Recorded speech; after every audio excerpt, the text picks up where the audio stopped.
श्री क्षेत्र जत अत्यंत जागृत आणि नवसाला पावणारी श्री मायाक्का देवी श्री भाग्यवंती देवी देवस्थान जत. नमस्कार, मी मेघा जगताप. बीबीएम न्यूज मध्ये आपल्या सर्वांचं स्वागत. पाहूया आजच्या घडामोडी. नमः. ओम चैतन्यं शाश्वतं शान्तं व्योमातीतं निरञ्जनं नादबिन्दुकलातीतं तस्मै श्री गुरवे नमः. ओम सहनाववतु सहनौ भुनक्तु सह वीर्यं करवावहै तेजस्विनावधीतमस्तु मा विद्विषावहै. ओम शान्ति शान्ति शान्ति. चिदानन्दरूप शिवोऽहं शिवोऽहं. चिदानन्दरूप शिवोऽहं शिवोऽहं. मनोबुद्ध्यहङ्कार चित्तानि नाहं न च श्रोत्रजिह्वे न च घ्राणनेत्रे न च व्योमा भूमिर्न तेजो न वायु. चिदानन्दरूप शिवोऽहं शिवोऽहं. चिदानन्दरूप शिवोऽहं शिवोऽहं.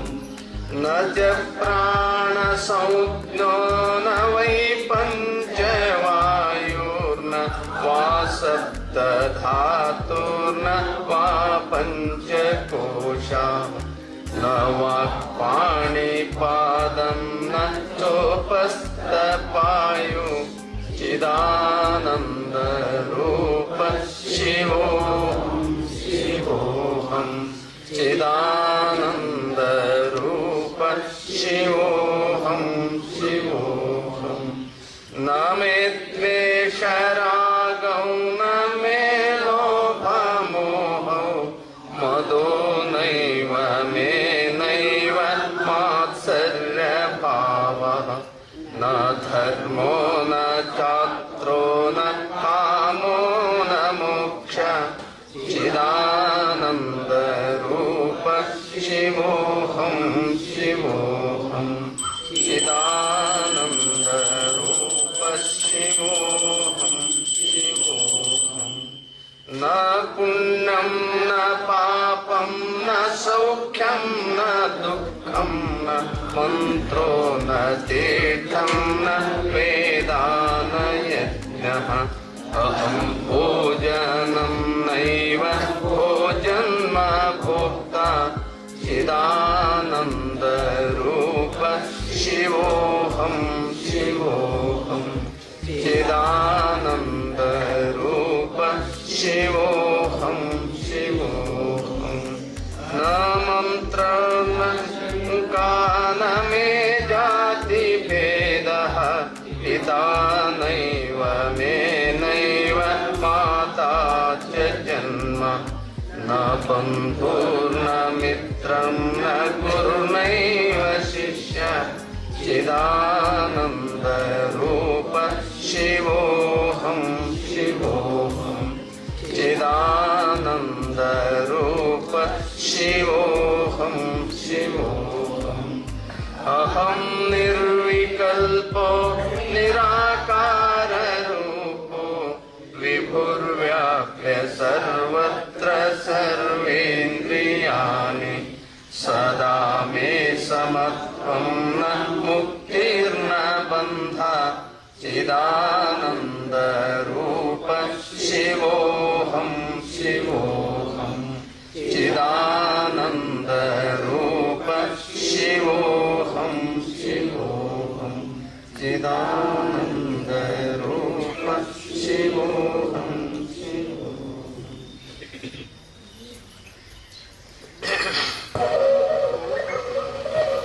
ಪೂಜನೀಯ ಶ್ರೀ ಮಲ್ಲಿಕಾರ್ಜುನ ಶಿವಯೋಗಿಗಳ ಪ್ರವಚನ ಪರಮಾನ ಕವಬೋಧ ಸಂಧಿ 5 ಸೂತ್ರ 23 ಪ್ರಾರಂಭ ಫೆಬ್ರವರಿ 6, 1981. ಯೋಗೀಶ್ವರಕ್ಕೆ ಭಿಕ್ಷಾಟನ ವಿಧಿ ನಿರೂಪಣೆ. ಊಟಕ್ಕೆ ವಿಷಯಕ್ಕೆ ಮರುತಿಪ್ಪಾತಂಗೆ ಊಟ ಒಪ್ಪುದೆ ಶಿವಪದನು.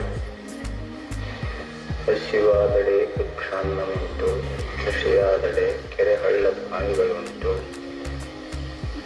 ಸೈನ್ಯಕ್ಕೆ ಹಾಳು ಮಂದಿರವುಂಟು, ಆತ್ಮಸಂಘಾತಕ್ಕೆ ಚನ್ನ ಮಲ್ಲಿಕಾರ್ಜುನ ದೇವರುಂಟು. ಹೇಳಿದು ಸಾಧಕನು ಸಂಜೆಯ ವೃತ್ತಿಯವನಾಗಿ ಆತ ಅಭ್ಯಾಸ ನಡೆಸಿದರೆ ನಡೆಯಲಾರದು. ಅದು ಸಂಜೆಯ ಪ್ರೇಮನೆ ಉಳಿತಕ್ಕದು ಅಭ್ಯಾಸ ಮಾಡಿಸಿಕೊಡುವುದಿಲ್ಲ. ಅದು ಭಿಕ್ಷಾನ್ನ ಅಂತಂದೇನದೇ ಅದು ಸಂಚಯ ಅಲ್ಲ. ಈಗ 4-5 ಮನೆ ಹೋಗಿ ತೆಗೆದುಕೊಂಡು ಬಂದ ಆದವರು ಹೋದ್ರ ಆವಾಗನ ಯಾರ ಬಂದ್ರೆ ಅವ್ರಿಗೆ ಕೊಟ್ಟ. ಅದು ಸಂಚಯ ಅಂತ ಅನಿಸೋದಲ್ಲ. ಅದಕ್ಕೆ ಭಿಕ್ಷದ ಅನ್ನ ಮೋಕ್ಷಕ್ಕೆ ಸಾಧನ. ಸರ್ವಜ್ಞ ಕವಿ ಸುತ್ತ ಇಟ್ಟ. ಇದೇನ ಸಾಧಕ ಪುರುಷನಿಗೆ ಯಾವುದೇ ಥರದ ಸಂಜೆಯ ಕೂಡ ಹತ್ತಿತಂತಂದ್ರೆ ಸಾಧನ ಆಗೋದಿಲ್ಲ, ಶ್ರೇಷ್ಠ ಸಾಧನ ಆಗೋದಿಲ್ಲ. ಆ ಸಂಚಯದ ವ್ಯವಸ್ಥೆ ಮಾಡೋದೇ ಇವನಿಗೆ ಮತ್ತು ಅದನ್ನು ವೃದ್ಧಿಗೊಳಿಸೋದು. ಈ ಥರದ ಹವ್ಯಾಸಕ್ಕೆ ಮುಗಿದ ನಂತರ ಯಾವುದಕ್ಕೆ ಅಭ್ಯಾಸ. ಅಭ್ಯಾಸ ಅಂದರೆ ಆತ್ಮಾಭ್ಯಾಸ ಅಂತಂಬುದು ಬಹಳ ನಿರ್ವಿಷಯ ಪುರುಷನ ಚಾರಿತ್ರ್ಯ ಇದು. ಯಾವುದಾದ್ರೂ ಒಂದು ವಿಷಯ ಹಿಡಿದುಕೊಂಡು ಅಭ್ಯಾಸ ಮಾಡಲಿಕ್ಕೆ ಇದ್ದರೆ ಅದು ಆ ವಿಷಯ ಅವನನ್ನು ಅಭ್ಯಾಸ ಮಾಡೋದಿಲ್ಲ. ಅದು ಎಲ್ಲರಿಗೂ ಅನುಭವಿಸುತ್ತ ಮಾತನಾಡಿದೆ. ಅದಕ್ಕಾಗಿ ಸಾಧಕ ಬಹಳ ಜಾಗೃತಿ ಉಳ್ಳವನಾಗಿ ಈ ಸಂಚಯ ವೃತ್ತಿಯನ್ನು ಇಟ್ಟುಕೊಳ್ಳದೆ ಅದೇ ಅವನು ಹೇಗಿರಬೇಕು ಅಂದ್ರೆ ನಿರ್ವಿಷಯ ಪುರುಷನಾಗೇ ಇರಬೇಕು. ನೆರೆ ಕೇಳುವುದನ್ನು ಅರಿವುದನ್ನು ಮರೆಯದೆವು, ಗುರು ಕೇಳಲು ತೆರೆದವು ತ್ವರೆ ವಿಷಯವನ್ನು, ತ್ವರೆದು ನಿರ್ವಿಷಯದವು ಕರೆಗೊಂಡು ನೀನೇ ಸುಖಿ ಎಂಬೆ. ನಿರ್ವಿಷಯದಲ್ಲಿ ಮನುಷ್ಯ ನಿಂತರೆ ಅವನಿಗೆ ಆತ್ಮಸ್ಫೂರ್ತಿ, ಆತ್ಮಾನಂದ ಇದು ಎಲ್ಲ ಕಾಣಬರ್ತಾವ. ವಿಷಯಕ್ಕೆ ತೆಗೆಯಾದ ನಿಂತನು ಅಂತಂದ್ರೆ ಅವನಿಗೆ ಆತ್ಮದ ಆನಂದನೇ ಕಾಣಾಗಲ್ಲ. ಹೇಗಿದೆ ಅದಕ್ಕೆ ನಿಗ್ರಹಸ್ಥ ಇದ್ದಾಮ ಏನಕ್ಕನಲ್ಲ, ಅವ ದುಃಖ ಬಿಡಲಿಕ್ಕೆ ಅವನಿಗೆ ಅಧಿಕಾರ ಇಲ್ಲ. ಮತ್ತು ಆತನೇ ತನಗೆ ತೊಂದರೆಯಾಗುವುದಂತ ತಿಳಿದು ಪರದಿತ್ತು ಬಂದ ದುಃಖ ಬೇಕಲಿಕ್ಕೆ ಅವನಿಗೆ ಅಧಿಕಾರ. ಮತ್ತು ಅವೇನಿದ್ದಾನಲ್ಲ ಅಲ್ಲಿ ಕಷ್ಟ ನಷ್ಟಗಳನ್ನು ಸಹಿಸಿಕೊಂಡು ಅವನು ಸಂಚಯ ವೃತ್ತಿಯವನಾಗದೆ ಅಭ್ಯಾಸ ಮಾಡಿದರೆ ಅವನಿಗೂ ಲಾಭ. ಅದಕ್ಕೆ ಕಾಯಕ ಅಂತಾರೆ. ಶುದ್ಧ ಕಾಯಕದಿಂದ ಬಂದದ್ದ ಪ್ರಸಾದವನ್ನು ಸೇವನೆ ಮಾಡಿಕೊಂಡು ಮತ್ತು ನಾಳೆಗೆ ಮುಂದಿನ ವ್ಯವಸ್ಥೆ ಏನು ಅಂತಂಬುವ ಈ ಚಿಂತೆಯನ್ನು ಮಾಡದೆ ಇದ್ದಿದ್ದರಲ್ಲಿ ಆನಂದ ಪಡತಕ್ಕಂಥದ್ದು ಇದೆ. ಸ್ವಯಂ ಉಪಾಗತ ಲಾಭ ಸಂತುಷ್ಟ.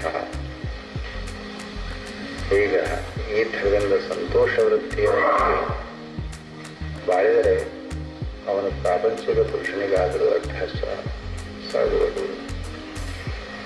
ಮತ್ತು ಪ್ರಾಪಂಚಿಕ ವೃತ್ತಿಯಲ್ಲಿದ್ದಂಥವ್ರು ಅಭ್ಯಾಸ ಮಾಡಿದವರ ಚಾರಿತ್ರ ನೋಡಿದರೆ ಹೀಗೆ ಅಲ್ಲ. ಎಲ್ಲರೂ ಅವರು ಪ್ರಪಂಚ ತಮ್ಮ ಕೊರಳಿಗೆ ಹಾಕಿಕೊಳ್ಳದನ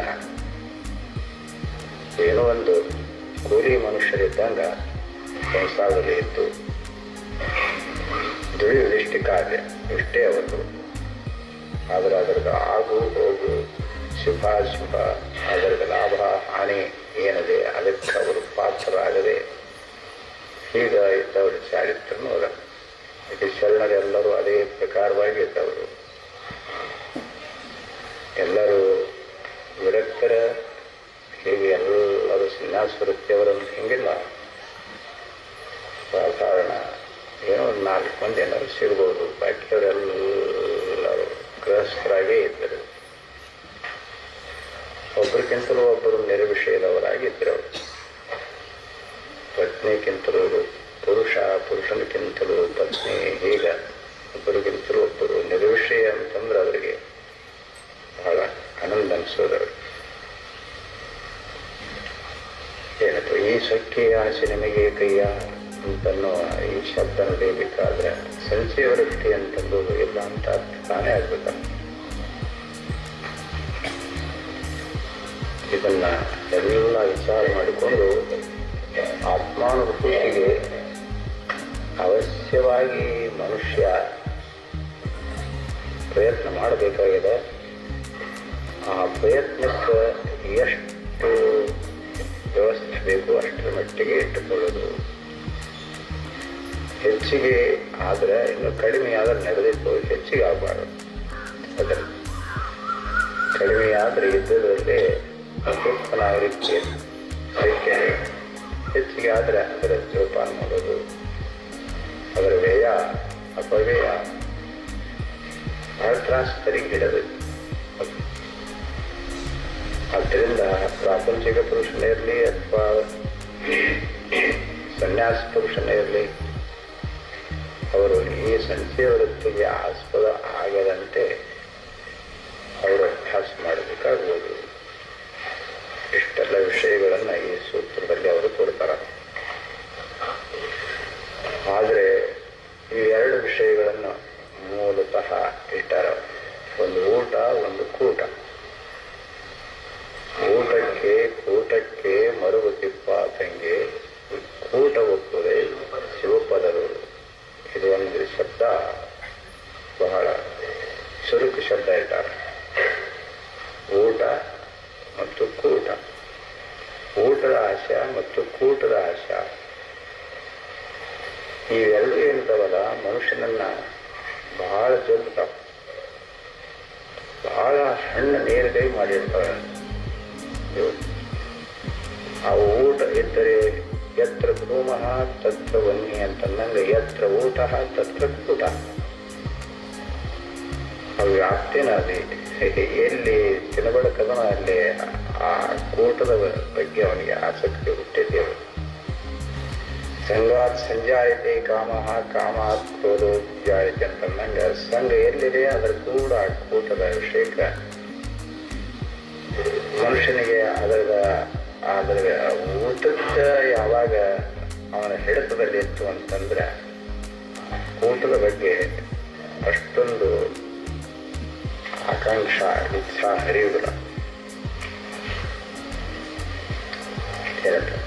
ಒಮ್ಮೆ ಸ್ವಭಾವದಲ್ಲಿ ಇದನ್ನ ವಿಶ್ವಾಮಿತ್ರ ಪರಾಶರ ಪ್ರಭೃತಯೋ ವಾತಾಂಬು ಪುರಣಾಶನಃ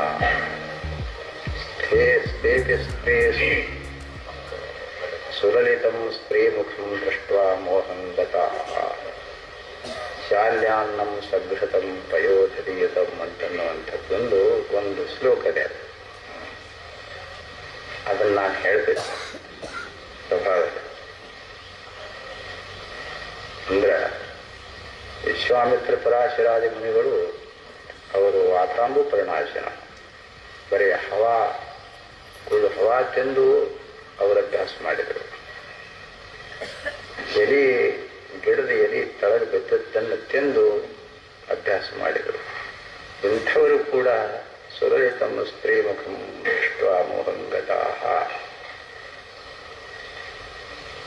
ಸ್ತ್ರೀಯರ ಸುಂದರವಾದ ಮುಖವನ್ನು ನೋಡಿ ಅವರು ಕೂಡ ಮೋಹಿತರಾದರು ಅಂತ ಆ ಶ್ಲೋಕದಲ್ಲಿದೆ.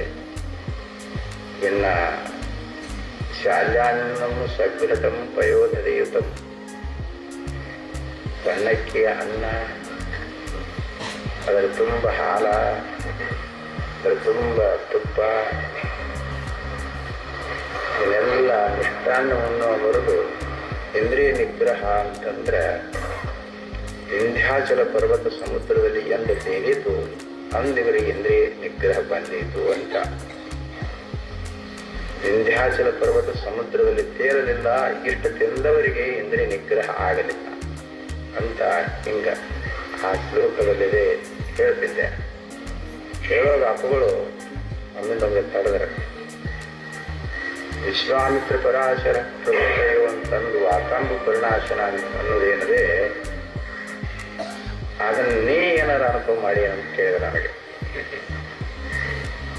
ಹವಾ ತಿಂದು ಒಣಗಿದ ಎಲೆ ತಿಂದು ತಪಶ್ಚರ್ಯ ಮಾಡಿದ್ದು ನಿನಗೇನಾರ ಮಾಹಿತಿ ಐತೇನೋ ಅಂತ ಕೇಳಿದ್ರು.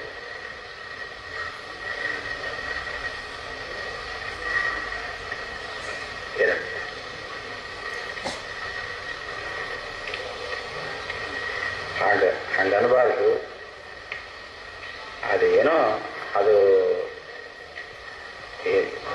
ಊಟದ ಬಗ್ಗೆ ಯಾವನಿಗೆ ಆಸಕ್ತಿ ಇದೆ ಆ ಮನುಷ್ಯನಿಗೆ ಎಂತಿಂಥ ವಿಷಯಗಳನ್ನು ಹೇಳಿ ಆಸಕ್ತಿ ಬಿಡಿಸ್ಬೇಕಂತ ಅನ್ನೋದಕ್ಕೆ ಬರದ ಸಂಗತಿ ಅವು.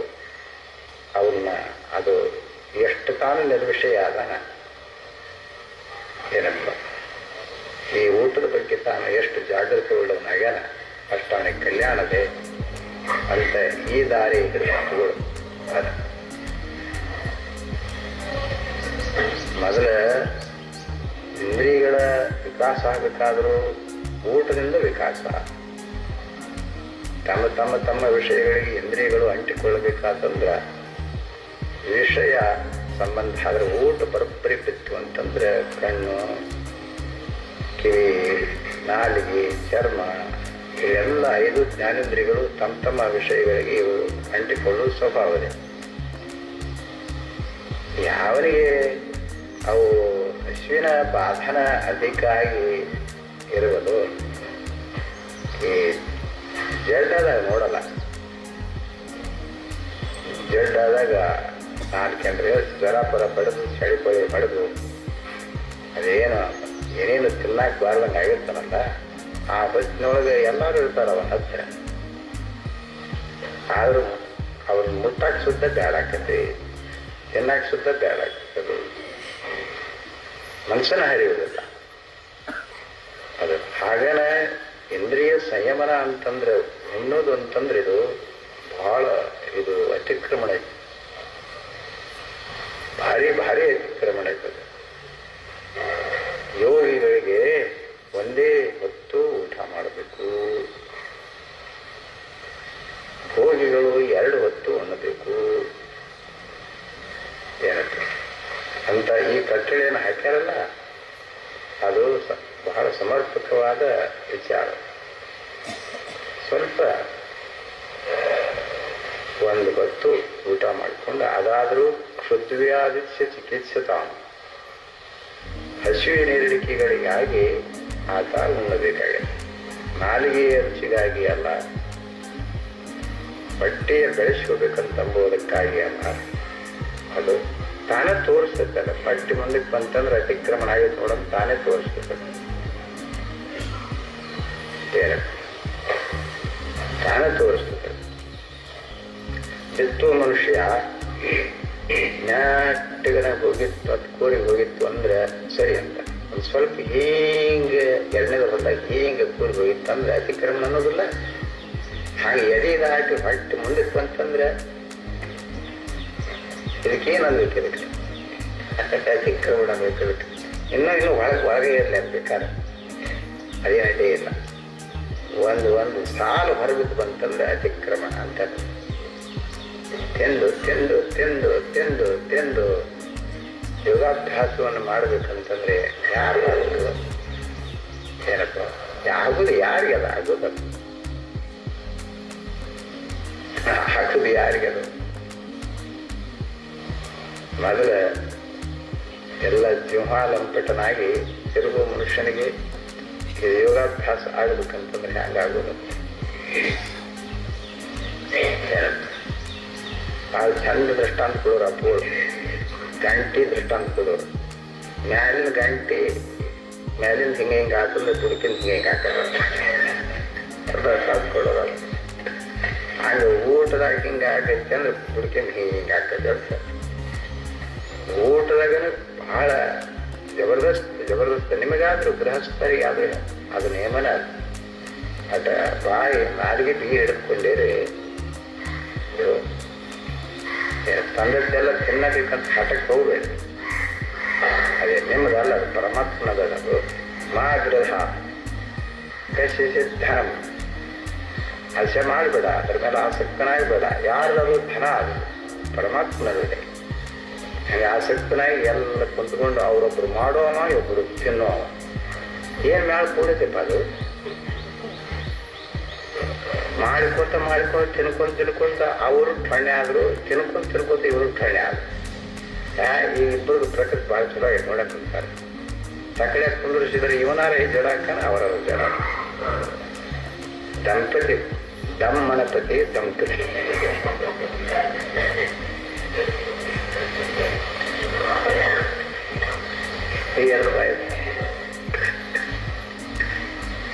ಹಿಂಗಿರಲು ಉತ್ಪತ್ತಿ ಬರೋದು ನೋಡಿದರು.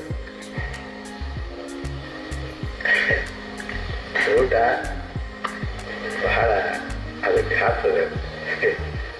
ಅದನ್ನ ನಿರೋಧ ಮಾಡೋದು ನೋಡು. ನಾಲಿಗೆ ನಿರೋಧ ಮಾಡಿದನಂತಂದ್ರೆ ಬಹಳ ಕೆಲಸಗಳಾಗ, ಭಾರಿ ಕೆಲಸಗಳಾಗ. ನಾಲಿಗೆ ಒಂದು ನಿರೋಧ ಆಗುತ್ತೆ. ಅದು ಈ ವೀರಶೈವರ ಆಚರಣೆಯಲ್ಲಿ ಪ್ರಸಾದಿಸಿದವರು ಅಂತ ಹೇಳಿ ಒಂದು ಪ್ರಸಾದಿ ಸ್ಥಳ ಕೈಗೊಳ್ತಾರೆ. ಅವರು ಅಲ್ಲೇ ನಮ್ಮ ಶಿವಾರ್ಚನೆ ಆಗ್ಬೇಕು, ಅಲ್ಲೇ ಏನು ಪ್ರಸಾದ ಬಂತು ಅಷ್ಟೇ ಅದೇ ಬರ್ತಾರೆ. ಮತ್ತ ಊಟ ಮಾಡೋದಕ್ಕಂತೇಳಿ ತಿಳ್ಕೊಂಡು ಮೇಲೆ ಶಿವ ಪೂಜೆ ಮಾಡೋದಲ್ಲ. ಮತ್ತೆ ಪ್ರಸಾದಿಸ್ತಲ್ಲ ಅವ್ರದ್ದು ಪಡಸಾಲಿಸೋದು ಯಾಕಂದ್ರೆ ಅದರದು ಒಮ್ಮೆ ಒಂದು ದಿವಸದೊಳಗೆ ಒಂದು ಸಮಯ ಆಹಾರ, 2 ಹೊತ್ತು ಬೇಡ. ಅದು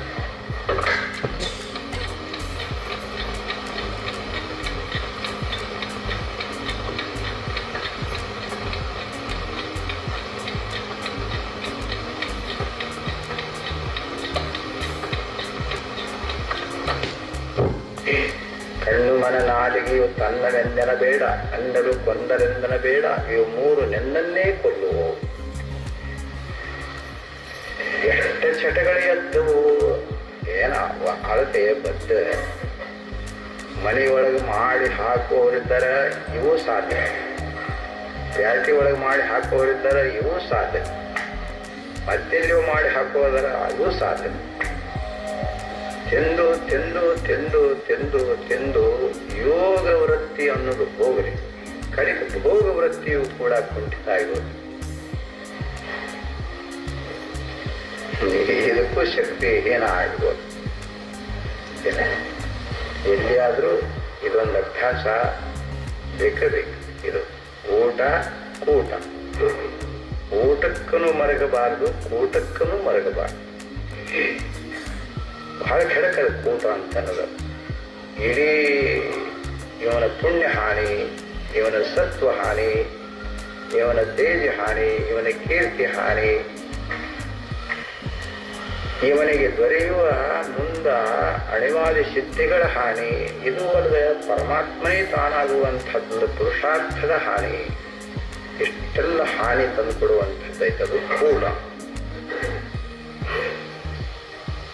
ಏನಂತ ಇದು ಕೂಟ ಶಬ್ದದ ಅರ್ಥ ಏನು ಅಂತಂದ್ರೆ ಅದಕ್ಕೆ ಇಂದ್ರಿಯಗಳಿಗೂ ಅರ್ಥಾತ್ ಸ್ತ್ರೀ ಪುರುಷದ ಸಂಬಂಧ. ಇದಕ್ಕೊಂದು ಬಹಳ ಎಚ್ಚರಿಕೆಯಾಗಿ ಬಹಳ ದೂರ ಆಗಿರ್ಬೇಕು. ಎಷ್ಟು ದೂರಾಗಿ ಪುರುಷ ನಿಂತಾನ ಅಷ್ಟು ಅವನಿಗೆ ಕಲ್ಯಾಣವೇ, ಎಷ್ಟು ದೂರಾಗಿ ಸ್ತ್ರೀ ನಿಂತಾಳಲ್ಲ ಆಕೆ ಕಲ್ಯಾಣವೇ. ಕ್ಷಣ ಸುಖಕ್ಕಾಗಿ ಇಡೀ ಎಲ್ಲ ತನ್ನ ಜೀವನವನ್ನೇ ಹಾಳು ಮಾಡಿಕೊಳ್ಳುವುದು. ಏನಪ್ಪ, ಅದಕ್ಕಾಗಿ 2 ವಿಷಯ ಮ್ಯಾಲಿಟ್ಟಾರ. ಊಟ ಊಟ. ಇದಕ್ಕೆ ಮರುಗುವ ಮನುಷ್ಯನಿಗೆ ಶಿವಪದದಲ್ಲಿ ಕೂಟ ಒಪ್ಪುವೆ. ಶಿವಸ್ವರೂಪದಲ್ಲಿ ಕೂಟ ಅಂದ್ರೆ ಐಕ್ಯತ, ಶಿವ ಜೀವರ ಐಕ್ಯತ. ಇಬ್ಬರಲ್ಲಿ ಐಕ್ಯತ ಬರಬೇಕಾತಂದ್ರೆ ಅವನು ಶಿವನೂ ಊಟಕೂಟ ಇಲ್ಲದವ, ಇವನು ಊಟಕೂಟವಿಲ್ಲದವ. ಅವನು ಸ್ವಾಭಾವಿಕವಾಗಿ ಊಟಕೂಟವಿಲ್ಲದವ ಶಿವ. ಇವ ಪ್ರಯತ್ನ ಪೂರ್ವಕವಾಗಿ ಊಟಕೂಟವಿಲ್ಲದವ ಈತ ಜೀವ. ಹೀಗಾದಾಗ ಇಬ್ಬರಲ್ಲಿ ಸಂಬಂಧ ಆಗುವುದು. ಇದೇ ಶಿವ ಜೀವರ ಐಕ್ಯವೇ ವಿಷಯ ನಮ್ಮದು. ಈಗ ಈ ಆತ್ಮಾಭ್ಯಾಸ ಮಾಡುವವನಿಗೆ ವಿಷಯ ಯಾವುದಪ್ಪ ಅಂತ ಕೇಳಿದ್ರೆ ಶಿವಜೀವರ ಐಕ್ಯವೇ ವಿಷಯ, ಶಿವಜೀವರ ಕೂಟವೇ ವಿಷಯ. ಇದು ಅದು ಹೋಗಿ ಈಗ ನಾವು ವಿಷಯದ ಕೂಟ ಆಗುವುದಂತಂದ್ರ ಇದಕ್ಕೆ ನಾವು ಹೋರಾಡುವಂತಂದ್ರ ಎಷ್ಟು ಹಾನಿ ಇದು. ಏನಪ್ಪ, ಇಂದ್ರಿಯ ವಿಷಯ, ಶ್ರೋತ್ರೇಂದ್ರಿಯ ವಿಷಯ ಶಬ್ದ, ಅದಕ್ಕೆ ಮೋಹಿತವಾಗಿ ಒಂದು ಪ್ರಾಣಿ ಭ್ರಷ್ಟ ಆಗ್ಬೋದು. ತ್ವಚೇಂದ್ರಿಯ ವಿಷಯ ಸ್ಪರ್ಶ, ಅದಕ್ಕೆ ಮೋಹಿತವಾಗಿ ಒಂದು ಪ್ರಾಣಿ ಭ್ರಷ್ಟ ಆಗ್ಬೋದು. ನೇತ್ರೇಂದ್ರಿಯ ವಿಷಯ ರೂಪ, ಅದಕ್ಕೆ ಮೋಹಿತವಾಗಿ ಒಂದು ಪ್ರಾಣಿ ನಷ್ಟ ಆಗ್ಬೋದು. ಜೀವೇಂದ್ರಿಯ ವಿಷಯ ರಸ, ಅದಕ್ಕೆ ಮೋಹಿತ ಆಗಿ ಒಂದು ಪ್ರಾಣಿ ನಷ್ಟ ಆಗ್ಬೋದು.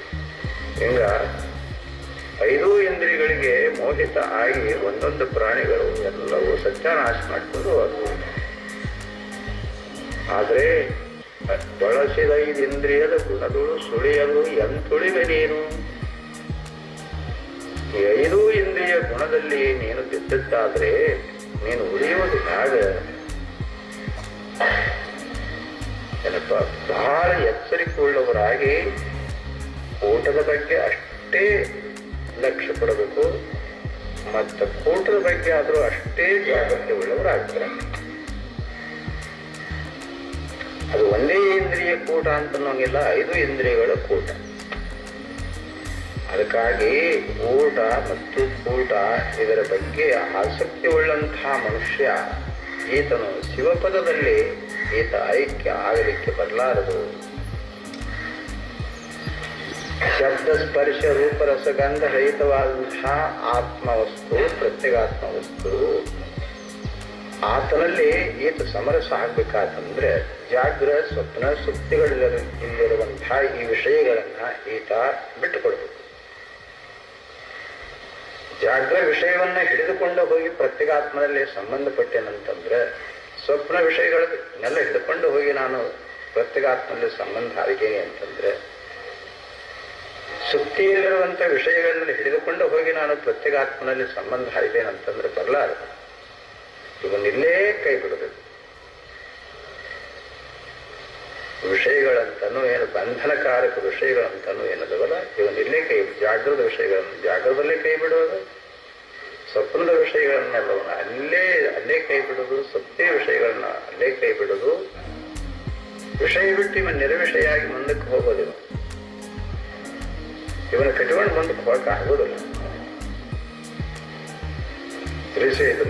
ಹಿಮಾಲಯ ಹತ್ತಬೇಕಂತಂದ್ರೆ ಇಷ್ಟೆಲ್ಲ ಜಡ ಭಾರ ಮೈಮೇಲೆ ಹಾಕಿಕೊಂಡು ಹಿಮಾಲಯ ಶಿಖರವನ್ನು, ಗೌರಿ ಶಿಖರವನ್ನು ಏರಬಹುದೇ? ಕಡೆಗೆ ಹೀಗಾದಿತ್ತು, ಹಾಕಿದ ಕೌಪು ಸುದ್ದ ಜಡ ಆದಿತ್ತು. ಗೌರಿ ಶಿಖರ ಮುಟ್ಟಬೇಕಾತು ಅಂದ್ರೆ ಮೈಮೇಲಿನ ಅರಿವಿ ಸುದ್ದ 4 ಬಳು ಗಂಗೋಡಿ ಸುದ್ದ ಜಡ ಆಗೋ ಪ್ರಸಂಗ ಬಂದಿತ್ತು. ಇಷ್ಟು ಆತ ನಿರ್ವಿಷಯನಾಗಿ ಗೌರಿ ಶಿಖರವನ್ನು ಕಾಣಬೇಕಾಗುವುದು. ಆಗ ಇದು ಭೌತಿಕದಲ್ಲಿದೆ.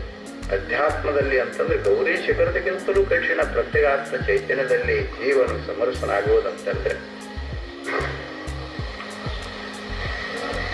ಎಲ್ಲವೂ ಬಹಳ ಬಹಳ ಬಹಳ ಬಹಳ ಬಹಳ ಬಹಳ ಜಾಗೃತಿ ಉಳ್ಳವನಾಗಿ ಇವನ್ನೆಲ್ಲ ಸುಮ್ಮನೆ ಕೈ ಬಿಡಬೇಕು. ಜಾಗೃತ ವಿಷಯ ಜಾಗೃತಲ್ಲೇ ಇರಲಿ. ಅವಸ್ಥಾತ್ರಯ ವಿಷಯಗಳೆಲ್ಲವೂ ಅವಸ್ಥಾತ್ರಯಗಳಲ್ಲೇ ಇರಲಿ. ಅವುಗಳನ್ನು ಎತ್ತಿಕೊಂಡು ಮುಂದಕ್ಕೆ ಹೋಗೋದು ಬೇಡ. ಅವನ್ನ ಹಿಡಿದುಕೊಂಡು ಮುಂದಕ್ಕೆ ಹೋಗಲಿಕ್ಕೆ ಅದು ಶಕ್ಯನ ಆಗುವುದಿಲ್ಲ. ಜಡ ವಿಷಯ ಅದಕ್ಕಾಗಿ ಊಟ ಕೂಟ ಇವೇನಿದ್ದಾವಲ್ಲ, ಅದ್ರಾಗ ಊಟದ ಬಗ್ಗೆನೂ ಬಹಳ ಎಚ್ಚರಿಕೆ ಮಾಡಿಕೊಡ್ರಿ. ಎಲ್ಲ ಏನೋ ಒಮ್ಮೆ ಪ್ರಸಾದ ತಗೋತೀರಿ, ಇಷ್ಟೇ ಹಿಡೀರಿ. ಬಾಕಿ ವೇಳೆದೊಳಗೆ ಎಲಿ ಅಡಿಕೆ ಇಂಥದ್ದು ಬಾಯಾಗ ತುಂಬ್ತಿರಲ್ಲ, ಹಂಗೆ ಮಾಡಬೇಡ. ಯಾರ ಕರೆದ್ರೆ ಏನಾರ ಒಳಗೆ ಹೋಗ್ಕ ತಿನ್ನಾಕ ಉಣ್ಣಾಕ ಕುಡಿಯಾಕದು ಹೋಗ್ತಿರಲ್ಲ, ಹಂಗೂ ಮಾಡಬೇಡ. ಆಗೈತಪ್ಪ, ನಮ್ಮದು ಪ್ರಸಾದ ಆಗೈತಿ, ಪ್ರಸಾದ ಆಗೈತಿ, ಪ್ರಸಾದ ಆಗೈತಿ, ಪ್ರಸಾದ ಆಗೈತಿ, ಇಷ್ಟೇ.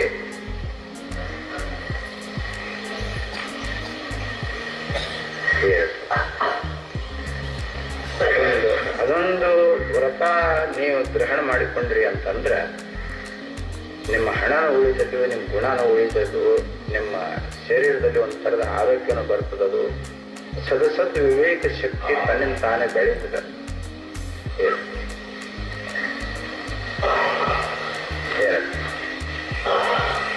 ಇದೊಂದು ವ್ರತ ಮಾಡ್ಕೋಬೇಕು, ಎಲ್ಲರೂ ಮಾಡ್ಕೋಬೇಕು.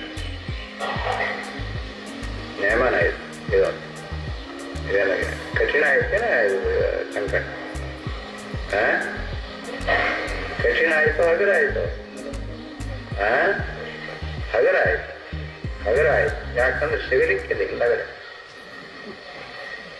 ಈಗೆಲ್ಲ ವ್ರತ ಹೇಳ್ಕೊಂಡು ಬಿಟ್ಟು ಅಂದ್ರೆ ಸಿಗಲಿಕ್ಕಿಲ್ಲಲ್ಲ, ಬಿಟ್ಬಿಡ್ಬೇಕು. ಅಂಥವ್ರ ಶಿಷ್ಯ ಆಗಲಿ.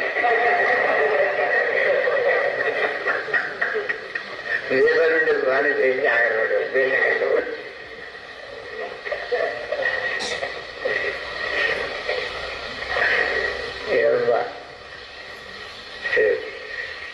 ಏನಾಗೋದು ಕಠಿಣ, ಬಹಳ ಕಠಿಣ. ಎಲ್ಲ ಮನುಷ್ಯರನ್ನ ತಿಂದ ಉಂಡಿ ಡಬ್ಬಿ ಒಂದು ಸಿಪ್ಪಿ ಪಿಡೆಗೆ ಇಟ್ಕೊಂಡು ಕುಳಿರ್ತ ಅಂದ್ರೆ ಹೆಂಗಾಗಬೇಕಾಗೋದು. ಅದನ್ನ ಯಾರು ಏನಾಗೋದಕ್ಕೆ ನೀವೇನಿರ್ತೀರಲ್ಲ, ಎಲ್ಲರೂ ಇಲ್ಲಿ ಬಂದಿರಿ, ಎಲ್ಲರೂ ಈ ವೃತ್ತಿ ಕೈ ಕೊಡ್ರಿ, ಯಾವುದನ್ನು ಮುಟ್ಟಬೇಡ. ಚಹಾ ಬೇಡ, ಸುಟ್ಟ ಬೇಡ, ಬೀಡಿ ಬೇಡ, ಸಿಗರೇಟ್ ಬೇಡ, ಚಿಂದಿ ಬೇಡ, ಸೆರೆ ಬೇಡ. ಅಲ್ಲೂ ಸಾತ್ವಿಕ ಆಹಾರದ ಹೊರತು ರಾಜಸ ತಾಮಸ ಆಹಾರನ ಮುಟ್ಟಬಾರದು. ಶಾಕಾಹಾರದೊಳಗೆ ಸಾತ್ವಿಕ ಆಹಾರ, ಶಾಕಾಹಾರದೊಳಗನ ರಾಜಸ ತಾಮಸ ಆಹಾರದ ಅಂಥವನ್ನ ಮುಟ್ಟಬಾರದು ಅಂತನ್ನುವಾಗೇನ ಬಾಡೇನು ಹೆದರದು. ಹಾಗೆ ಚಟ ಇರ್ತಾವ, ತಿಂತಾವ, ಮತ್ತೇನಿರ್ತಾವ, ಹಣೆ ಬಾರಿ ಏನಿರ್ತಾವಕ್ಕೆ. ಅವಕ್ಕೇನು ನಾವೇನು ಸಾಧನೆ ಮಾಡಬೇಕು, ನಾವು ಸಾಧನದಿಂದ ಆ ಸ್ಥಿತಿಯನ್ನು ನಾವು ಯೋಗ ಸ್ಥಿತಿಯನ್ನು ನಾವು ಕಾಣಬೇಕು ಅಂತನ್ನುವಂಥ ಅವಕ್ಕೇನಾದ್ರು ತಳಮಳ ಇದ್ರೆ ಆ ಮಾತು ಬೇರೆ. ಅದು ಆ ತಳಮಳನ ಇಲ್ಲಲ್ಲ ಅದು ಅವಕ್ಕೆ. ಅದ್ರದ್ದೇನು ಆಲೋಚನೆ ಇಲ್ಲೇ ಇರತ್ತೆ. ತಿನ್ನೋದು, ಪಟ್ಟಿ ಒಂದು ದೊಡ್ಡದೊಂದು ಬೆಳೆಸೋದು, ಇಷ್ಟೇ. ಅದು ಅದಕ್ಕೆ ಹಣೆ ಬರ ಕೂಡ್ ಹಣೆ ಬರತ್ತೈತಿ. ಅದನ್ನು ನಾವು ನೋಡಕ್ಕೆ ಹೋಗ್ಬಾರ್ದು. ಯಾರನ್ನು ನೋಡ್ಬೇಕು?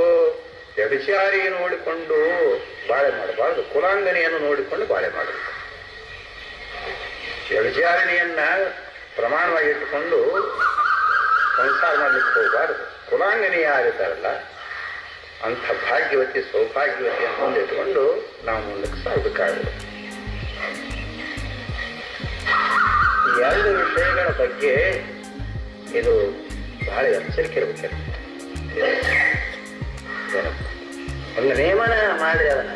ಅದು ಹಂಗ ಅಂತಂದ್ರೆ ನಮ್ದು ಯಾರ ಕರೀತಾರೆ ನಿಮ್ಮನ್ನ, ದೊಡ್ಡ ಮನುಷ್ಯ ಇರ್ತೀರಿ ನೀವು, ನಿಮ್ಮನ್ನು ಕರೀತಾರ, ಬರೀ ಅಣ್ಣವರ ಒಳಗೆ ಬರೀತು ಗಟ್ಟಿ ಚಾ ಅಂತ ಅಂದ ಅಂತಾರೆ. ಅವಾಗ ನೀವೇನನ್ನೋದು, ನಾವು ಒಂದು ವ್ರತ ಹೇಳಿವಿ, ನಮ್ಗೆ ವ್ರತ ಕೈಕೊಂಡೇವಿ, ನಾವು ನಮಗೇನು ಬೇಡ ಏನಂತ. 4 ಮಂದಿ ಒಳಗೆ ಕುಂತಾಗ ಒಳ್ಳೆ ಅಂತನ್ನ ಹ್ಯಾಂಗ್ ಬರ್ಬೇಕಂತ ಒಬ್ಬ ಅಂತ.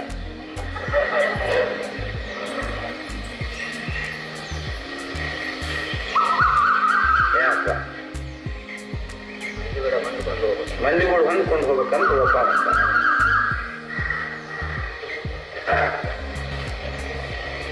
ಅವ ಕೆಲಸವನ್ನು ಮಾಡಬೇಕಾಗತ್ತೆ. ಅಂದ್ರೆ 4 ಮಂದಿ ಒಳಗಿದ್ದಾಗ ಅಂತ ಹೊಂದ್ಕೊಂಡು ಹೋಗ್ಬೇಕು. ಅವರಿಗೆ ಹೊಂದ್ ಬಿಟ್ಟದಾಗ ನೀವು ತಗೊಳ್ಳಿ, ನೀವು ತಗೊಳ್ಳಿ, ನೀವು ತಗೊಳ್ಳಿ, ನೀವು ತಗೊಳ್ಳಿ, ನೀವು ತಗೊಳ್ಳಿ, ನೀವು ತಗೊಳ್ಳಿ, ನೀವು ತಗೊಳ್ಳಿ. ಬ್ಯಾಡಾದ ವಿಷಯ ಯಾವುದೇ 4 ಮಂದಿ ಒಳಗ ಇದ್ದಾಗ ನಾವು ಅದ್ರ ಕೂಡ ಹೊಂದ್ಕೊಂಡು ಹೋಗ್ತಾರೆ ಯಾರಲ್ಲ. ಬೇಡಾದ ವಿಷಯ ಯಾವುದೈತಿ, ಈ ವಿಷಯ ಯಾವುದೈತಿ ಅದ್ರ ಕೂಡ ಹೊಂದ್ಕೊಂಡು ಹೋಗ್ತಾರೆ ಇಲ್ಲ. ಬೇಡಾದ ವಿಷಯ ರಥಬದ್ಧವಾಗಿ ಹೋಗುವ ಮನುಷ್ಯನಿಗೆ ಏರುದ ಕಲ್ಕೋಬೇಕಿರ. ಎಲ್ಲರೂ ಕಲ್ಕೋಬೇಕಿದ, ಎಲ್ಲರೂ ಏನಪ್ಪ ಪ್ರತಿಯೊಬ್ಬ ಮನುಷ್ಯ ಇದ್ರ ಬಗ್ಗೆ ಸಂಪೂರ್ಣ ಏನು ಬೇರೆ ಸೇವರ ಆಚರಣೆಯಲ್ಲಿ ಪ್ರಸಾದ ಸ್ಥಳ ಅಂತೇನಿಟ್ಟಾರಲ್ಲ, ಬಹಳ ಭಾಗ್ಯತೆ, ಬಹಳ ಭಾಗ್ಯತೆ. ಅರ್ಚನೆ ಅಪ್ಪಗಳು ಶಿವಾರ್ಚನೆ ಮಾಡಿಕೊಂಡು ಪ್ರಸಾದ ಸ್ವಲ್ಪ ತಡ ಆದ್ರೆ 4 ದಳ ಪತ್ರೆ ಏನಿಟ್ಟಿರ್ತಾರ ಆ ಪತ್ರೆನ ತಿಂದು ನೀರು ಕೊಟ್ಬಿಟ್ಟಿರ್ತಾರೆ. ಅವರ ಚರಿತ್ರೆ ಇದು. ಇಡೀ ವಿಶ್ವ, ಇಡೀ ನಮ್ಮ ಈ ವೀರ ಶೈವರಿಗೆ ಆರಾಧ್ಯ ದೇವತಾ ಆಗಿರ್ಬೋದು. ಅಂಥ ಮಹಾಪುರುಷರ ಆಚರಣೆ ನೋಡಿಕೊಂಡು ಸಾಗಬೇಕಾಗಿದೆ. ಅಂದ್ರೆ ಇದು ಇವ ಸಾಧ್ಯವನ್ನು ಇವ ಕಾಣ್ತಾನೆ. ಹೆಣ್ಮಕ್ಳು ಅವರು ಬಹಳ ಗಂಭೀರ ವೃತ್ತಿಯವರಾಗಿ ಇರಬೇಕಾಗುವುದು. ಅವರು ತಿಂಬುದು ಅವ್ರಿಗೇನಪ್ಪ ಹೇಳುದು, ನಾವು ಅವ್ರಿಗೆ ಹಿಂದಗಡೆ ನಾವು ಹಿಂದಿನಿಂದ ನೀವು ಊಟ ಮಾಡಿ ಅಂತ ಹೇಳುದು ಬೇಡ ಅವರಿಗೆ. ಯಾಕಂದ್ರೆ ಬೆಂದತಿಲ್ಲೋ ಅಂತ ನೋಡ್ಬೇಕಾಗತ್ತೆ. ಅವರು ಬ್ಯಾಳಿ ಬೆಂದತಿಲ್ಲೋ, ಹೂರ್ಣ ಬೆಂದತಿಲ್ಲೋ, ಏನು ಬೆಂದತಿಲ್ಲ ಅಂತ ನೋಡ್ಬೇಕಾಗ ಅದನ್ನ ಆಕಾರ ಬರೀ ನೋಡಿದ್ರಂದ್ರೆ ಅವ್ರು ಹೊಟ್ಟೆ ತುಂಬಿರ್ತದೆ. ಅವ್ರು ಏನು ಜಳಕ ಮಾಡಿ ಹಿಂದಾಡಿ ನೈವೇದ್ಯ ಮಾಡೋದು ಬೇರೆ ಇರ್ತಕ್ಕಲ್ಲ. ಈ ಜಳಕ್ಕಿಲ್ಲ ಇದೆ, ಜಳಕ ಶಿವಪೂಜೆ ಇಲ್ದನ ಇದೆ.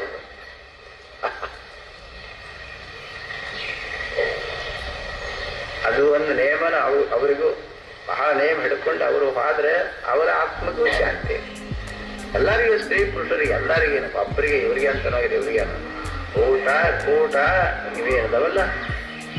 ಊಟ ಅಂತಿ ಜೀವನ ನಿರ್ವಾಹಕ್ಕಾಗಿ ಅದನ್ನು ಸ್ವೀಕರಿಸಬೇಕಾಗ್ತತಿ. ಕೂಟ ಅಂತಂಬುದು ಮಾತ್ರ ಅದನ್ನ ಪರಿವರ್ತಿಸಲೇಬೇಕಾದ.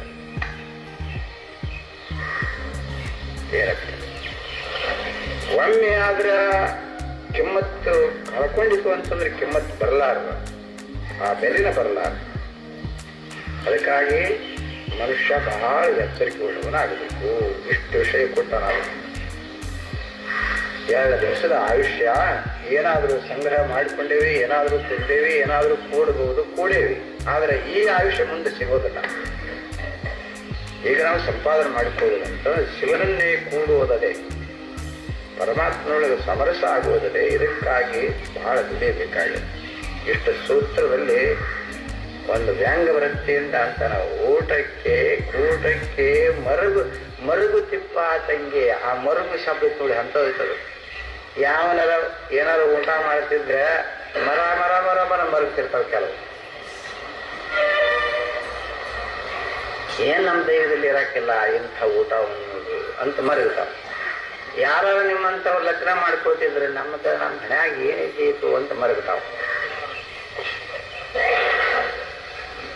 ಮರುಗುದಿ ಶಬ್ದ ಹೇಳಪ್ಪ, ಬಹಳ ಮರುಗುತ್ತಾವ. ಅವು ಎಂದ್ ನಮಗೂ ಇಂಥ ಲಗ್ನ ಆಯಿತು, ಎಂದ್ ನಮಗಿಂಥ ಹೆಣ್ತು ಬಂದಾಳು ಅಂತ, ಎಂದ್ ನಮಗಿಂತ ಗಂಡು ಬಂದಾನು ಅಂತ ಮರ ಮರ ಮರ ಮರ ಮರ ಮರ ಮರಗ್ತದೆ. ಎಷ್ಟೋ ಜನ ವ್ರತ ಹಿಡಿದಿರ್ತಾವ, ಭಾರಿ ವ್ರತ ಹಿಡಿದಿರ್ತಾವ. ಏನಪ್ಪ, ಅದಕ್ಕಾಗಿ ಮರಗಬೇಡ್ತಾರ. ಊಟಕ್ಕೂ ಮರಗಬೇಡ, ಕೂಟಕ್ಕೂ ಮರಗಬೇಡ. ಅದನ್ನ ಮರುಗುದು ಅಂತನ್ನುವಂತಹ ಶಬ್ದನ ತೆಗೆದು ಹಾಕಿಬಿಡ ಹೋಗ್ತಾರೆ. ಕೂಟ ಒಪ್ಪುದೇ ಶಿವಪದದೋಳು, ಹಂಗಂತ ನೋಡೋದು ವ್ಯಾಂಗ ವೃತ್ತಿ. ಕೂಟ ಒಪ್ಪುದೇ ಶಿವಪದದೋಳು. ಇದಕ್ಕೆ ಮರುಗುವ ಆತನಿಗೆ ಶಿವಸ್ವರೂಪದಲ್ಲಿ ಇವನಿಗೆ ಐಕ್ಯತಾ ಬುದ್ಧಿ ಹುಟ್ಟಬೇಕಂದ್ರೆ ಹುಟ್ಟಿದ್ದೇನಿದ್ರು ಹುಟ್ಟಲಾರದು. ಅದಕ್ಕಾಗಿ ಸಾಧಕನು ಇವೆರಡರಿಂದ ಬಹಳ ಪರಿಶುದ್ಧನಾಗಿಯೇ ನಿಲ್ಲಬೇಕು. ಇಷ್ಟು ಸೂತ್ರವಿದ್ದಾರೆ. ಅಲಸದೆ ಅಭ್ಯಾಸವನ್ನು ಒಲಿದು ಮಾಡಪಾತನು ಆ ಸ್ತುತಿ ನಿಂದೆ ಗೆಲುವು ಅಪಜಯಂ ಇವರುಳು ಸಮತಾ ಬುದ್ಧಿಯಿಂದಲೇ ಭಿಕ್ಷಾಟನವನ್ನು ಆಚರಿಪನು. ಇದು ಅಲಸದೆ ಅಭ್ಯಾಸವನ್ನು ಮಾಡತಕ್ಕಂಥಾತನು. ಯಾಕಂದ್ರೆ ಇದಕ್ಕ ಅಭ್ಯಾಸ ಅಂದ್ರೆ ಹ್ಯಾಂಗತಿ ದೀರ್ಘಕಾಲ ನಿರಂತರ ಆದರ ಆ ಸತ್ಕಾರ ಆ ಸೇವಿತೋ ದೃಢಭೂಮಿ ಅಭ್ಯಾಸ. ದೀರ್ಘಕಾಲ ನಿರಂತರ ಮತ್ತ ದೀರ್ಘಕಾಲ ವರ್ಷಾನುವರ್ಷ ವರ್ಷಕ್ಕೊಮ್ಮೆ ಅಲ್ಲದ ಮತ್ತೆ ನಿರಂತರ ದೀರ್ಘಕಾಲ ನಿರಂತರ ಆದರ ಆ ಸತ್ಕಾರ ಆ ಸೇವಿತೋ ದೃಢಭೂಮಿ. ಒಳ್ಳೆಯ ಆದರಪೂರ್ವಕವಾಗಿ ಅದರೊಳಗ ಪ್ರೇಮಬದ್ಧನಾಗಿ ಮಾಡುವುದಕ್ಕೇನಂತ ಇದಕ್ಕೆ ಅಭ್ಯಾಸ ಅಂತಾರ. ಆದರೆ ಅಭ್ಯಾಸ ಮಾಡುವವ ಈ ಆತ್ಮಾಭ್ಯಾಸ ಮಾಡತಕ್ಕಂಥ ಮನುಷ್ಯ ನಿಮ್ಮ ಲೋಕದೊಳಗಾದರೂ ನೀವು ಇಟ್ಟುಕೊಂಡಿದ್ದಾನೆ, ಪ್ರಾಪಂಚಿಕ ವೃತ್ತಿಯೊಳಗಾದರೂ ಇದನ್ನ ಇಟ್ಟುಕೊಂಡಿದ್ದಾನೆ. ಅಭ್ಯಾಸ ಮಾಡುವ ಮನುಷ್ಯ ಏನ್ ಮಾಡಬೇಕು ಅಂತ ಕೇಳಿದ್ರೆ ಅದಕ್ಕೆ ಅಲ್ಲದೆ ಅಭ್ಯಾಸವನ್ನು ಒಲಿದು ಮಾಡಪಾತನು ಆ ಸ್ತುತಿ ನಿಂದೆ ಗೆಲುವು ಅಪಜಯಂ ಇವರುಳು ಸಮತಾ. ನೋಡಿ, ಯಾರಾದ್ರೂ ಸ್ತುತಿನಾರ ಮಾಡ್ಬೋದು, ಯಾರಾದರೂ ನಿಂದನಾರು ಮಾಡ್ಬೋದು, ಯಾವ್ದಾರು ನಮಗೆ ಒಂದು ಅಪಜಯನರ ಆಗ್ಬಹುದು ಅಥವಾ ಜಯನರ ಆಗ್ಬೋದು. ಇವಾಗೋದು ಸ್ವಾಭಾವಿಕ ಇದೆ. ಎಲ್ಲರೂ ನಿಂದ ಮಾಡಿಸಿಕೊಂಡ ಅದಾರ. ನಿಂದ ಮಾಡಿಸಿಕೊಳ್ಳದ ಇಂಥ ಒಬ್ಬ ಮನುಷ್ಯ ಅದಾನಪ್ಪ ಅಂತಂತ ಅನ್ನೋಂಗಲೆ ಹರನೂ ನಿಂದ ಮಾಡಿಸಿಕೊಂಡನ, ಹರಿಯೂ ನಿಂದ ಮಾಡಿಸಿಕೊಂಡನ, ಬ್ರಹ್ಮನೂ ನಿಂದ ಮಾಡಿಸಿಕೊಂಡ. ಹರನೂ ಹೊಗಳಿಸಿಕೊಂಡನ, ಬ್ರಹ್ಮನೂ ಹೊಗಳಿಸಿಕೊಂಡನ, ಹರಿಯೂ ಹೊಗಳಿಸಿಕೊಂಡ. ಹರನಿಗೂ ಜಯ ಆಗಿದೆ, ಹರನಿಗೂ ಅಪಜಯ ಆಗಿದೆ. ಬ್ರಹ್ಮನಿಗೂ ಜಯ ಆಗಿದೆ, ಬ್ರಹ್ಮನಿಗೂ ಅಪಜಯ ಆಗಿದೆ. ಹರಿಗೂ ಜಯ ಆಗಿದೆ, ಹರಿಗೂ ಅಪಜಯ ಆಗಿದೆ. ಕಥಾಕಾವ್ಯಗಳಲ್ಲಿ ನೋಡ್ತಿರಲ್ಲ, ಇವು ಎದ್ದದ್ದ ಇವು. ಏನಪ್ಪ, ಇಂಥ ಒಬ್ಬ ಮನುಷ್ಯ ಬರೀ ಸ್ತುತಿ ಒಳಗೆ ಹಾದು ನೋಡಪ್ಪ ಅಂತ ಅನ್ನೋದಿಲ್ಲ. 4 ಮಂದಿ ಸ್ತುತಿ ಮಾಡ್ತಿದ್ರೆ 4 ಮಂದಿ ಅದರ ಹಿನ್ನೆಲೆ ನಿಂತು ಹೊಗಳಿ ಅನ್ನ ಹೊನ್ನ ಶೂಲ ಕಿಕ್ಕಿದರು ಶರಣರು.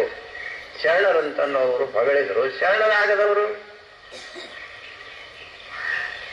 ನಿಂದಿಸಿದರು. ಏನಪ್ಪ, ಈಗ ಇದು ಸ್ತುತಿ ನಿಂದ ಇದು ಇದ್ದೇ ಇದೆ. ಅದರ ಕೂಡ ಗೆಲುವು ಅಪಜಯ ಅದರ ಕೂಡ ಇದ್ದೇ ಇದೆ. ಮನುಷ್ಯ ಏನಾಗ್ತದೆ ಅಂತ ಕೇಳಿದ್ರೆ, ಯಾರಾದ್ರೂ ನಿಂದ ಮಾಡಿದ್ರೆ ಅದ ನಿಂದೆಯನ್ನು ಸೈರಿಸಿಕೊಳ್ಳೋದಾಗೋದಿಲ್ಲ. ಸ್ತುತಿ ಮಾಡಿದ್ರ ಅದರ ಉತ್ಕರ್ಷತೆಯನ್ನು ತಡೆದುಕೊಳ್ಳೋಣ ಆಗುವುದಿಲ್ಲ. ಏನಪ್ಪ, ಏನಾದ್ರೂ ಜಯ ಆದ್ರೆ ಆ ಜಯದ ಉನ್ಮಾದ ತಡೆದುಕೊಳ್ಳೋದಾಗುವುದಿಲ್ಲ. ಅಪಜಯ ಆದ್ರೆ ಅಪಜಯದ ಕಷ್ಟವನ್ನು ತಡೆದುಕೊಳ್ಳೋದಾಗುವುದಿಲ್ಲ. ಅದರ ಸುದ್ದಿನ ಕಾರಣಂತಾರೆ ಈಗ ಅವರು. ಜಯನರಾಗಲಿ, ಅಪಜಯನರಾಗಲಿ, ಗೆಲವರಾಗಲಿ, ಸೋಲರಾಗಲಿ, ನಿಂದಿನರಾಗಲಿ, ಸ್ತುತಿನರಾಗಲಿ, ಅದರ ಬಗ್ಗೆ ಸಮತಾ ಬುದ್ಧಿ ಉಳ್ಳವನಾಗಿಯೇ ಇರಬೇಕು. ಅಧಿಕಾರ ಯಾರಿಗಿದೆ ಅವರಿಗೆ ಅವರಂತಾರೆ, ನಿಮಗೆ ಬಾಯನ ಮಾಡಕ್ ಕೊಡ್ಬೇಕು, ನಿಮ್ಗೆ ಬಾಯನ ಮಾಡಕ್ ಕೊಡ್ಬೇಕು. ಆ ಹೊತ್ತಿನ ಏನ್ ಮಾಡ್ಬೇಕು ಹೇಳೋ ಸಂಕಟ. ಏನ್ ಮಾಡ್ಬೇಕು? ಹಲ್ಲು ಕಡ್ದೆಯ ಹಲ್ಲೆಲ್ಲ ಬಿದ್ದು ಹೋಗ್ಯಾವ, ಗುದ್ದಾಕ ಹೋಗಿದ್ಯಾ, ಕೈಯಾಗ ಶಕ್ತಿ ಇಲ್ಲ ನಂಗೆ.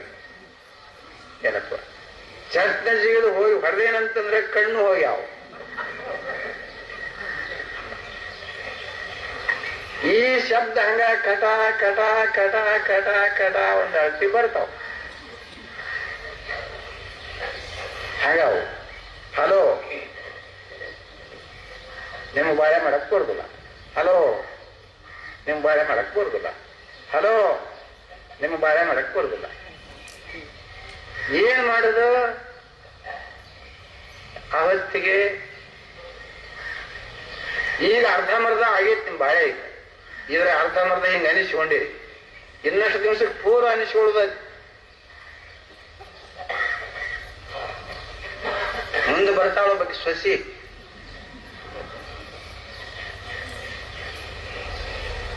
ಮುಂದೊಬ್ಬಕ್ಕೆ ಸೊಸಿ ಬರ್ತಾಳ. ಆ ಸೊಸಿ ಬಂದಾಗ ಯಾರಿಗ ಮುದುಕ ಅಂತ ಕೇಳ್ತಾಳ. ಮಾವ ಅನ್ನೋದಿಲ್ಲ, ಯಾರಿವ ಮುದುಕ ಅಂತ ಕೇಳ್ತಾಳ. ಮುದುಕ ಅಲ್ಲವ ನಿಮ್ಮ ಮಾವ, ಅದ್ರ ಬೆಂಕಿ ಹೆಸರು ಇನ್ನೂ ಐತೇನಂತ ಆಕಿ.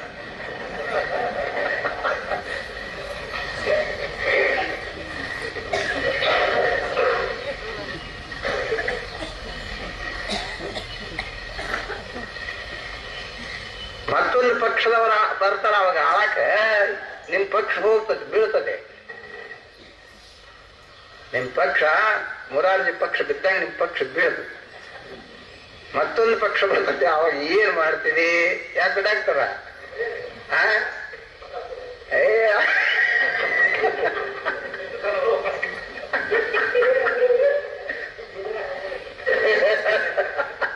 ಅದು ಎಲ್ಲರಿಗೂ ಹಿಂಗಿದ್ದದ್ದೇ ಇದ್ರದು. ಸುಮ್ಮನೆ ನೋಡ್ರಿ, ಆ ಹೊತ್ನ್ಯಾಗ ಮರ ಮರ ಮರ ಆ ಹೊತ್ನ್ಯಾಗ ಅವು ದೇವ್ರ ಶಿವ ಪರಮಾತ್ಮ ದೇವ್ರ ಓಯಪ್ಪ ಅಂತಾನಲ್ಲ. ಯಾಕಂತಾನಂದ್ರೆ ಬಚ್ಚು ಚುಚ್ಚಿರ್ತಾವು, ಹೊಡೆದಿರ್ತಾವು. ಶಬ್ದವೇದಿ ದೊಡ್ಡ ದೊಡ್ಡ ಶಸ್ತ್ರ, ಅದು ಹೊಡೆದಿರ್ತದೆ. ಅದು ಹೊಡೆದಕ್ಕೆ ದೇವಾ ದೇವಾ ಓಯಪ್ಪ ಓಯಪ್ಪ ಸಂಭಾವಿತ ಹೇಳಪ್ಪ ಅಂತಾರೆ ದೇವರ.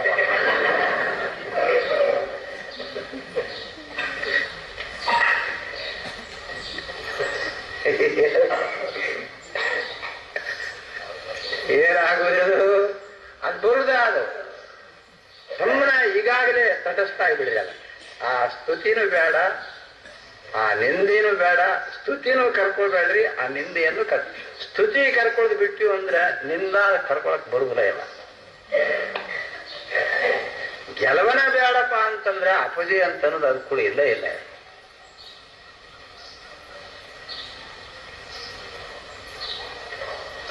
ಒಣ ಗೊಂದಲ ಇಲ್ಲ. ಇದಕ್ಕೆಲ್ಲಕ್ಕೂ ಸಮಾನ ಬುದ್ಧಿಯವನಾಗಿ ಇನ್ನೇನು ಭಿಕ್ಷಾ ಇಷ್ಟೆಟ್ಟ. ಅದ ಭಿಕ್ಷಾ ಇದು ಬಹಳ ಕಿಮ್ಮತ್ತಿನದೈತೆ. ಯಾಕಂದ್ರೆ ಅವ್ರ ಬಾಗಿಲದೊಳಗೆ ಹೋಗಿ ಭಿಕ್ಷಾ ಅಂದಾಗ ಅವ್ರನ್ನುವ ಶಬ್ದಗಳನ್ನು ಸಹಿಸಿಕೊಳ್ಳೋದು ಬಹಳ ಕಷ್ಟ ಐತಿ. ಭಾರಿ ಕಷ್ಟ ಐತಿ, ಭಾರಿ ಕಷ್ಟ ಐತಿ, ಭಾರಿ ಕಷ್ಟ ಐತಿ. ಒಂದು ತುಕಡಿನರ ಕೊಡ್ಲಿ, ಅರ್ಧನರ ಕೊಡ್ಲಿ, ಗೆದ್ದನರ ಕೊಡ್ಲಿ, ಅವ್ರು ಕೊಡಬೇಕಾದ್ರೆ ಬಹಳ ಬಹಳ ಬಹಳ ಬಹಳ ಶಬ್ದಗಳನ್ನು ಹಾಕಿ ಹಾಕಿ ಕೊಡ್ತಾರೆ. ಅಂತದ್ರೊಳಗೆ ತಾಳಿಕೊಳ್ಳೋದು ಏನಪ್ಪ, ಬಹಳ ಸಹನ ಮಾಡಿಕೊಳ್ಳೋದು. ಸಹನ ಮಾಡಿಕೊಳ್ಳುವುದು ಸಮಾನಶೀಲತಾ ಇದ್ದದ್ದಾದ್ರೆ ಅದು ಬದುಕ್ತದೆ. ಇಲ್ಲಿತ್ತಂದ್ರೆ ಅಲ್ಲಿ ಹೋಗಿ ಉರಿದಿದ್ದು ಅವ್ರ ಮೇಲೆ ಏನಾರ ಅನ್ನಕ್ ಪಾದ್ರ ನಡೆಯುವುದಿಲ್ಲ. ಪರಮಾತ್ಮ ಅದೊಂದು ನಮಗೆ ಲೀಲಾನ ಮಾಡ್ಯಾನ.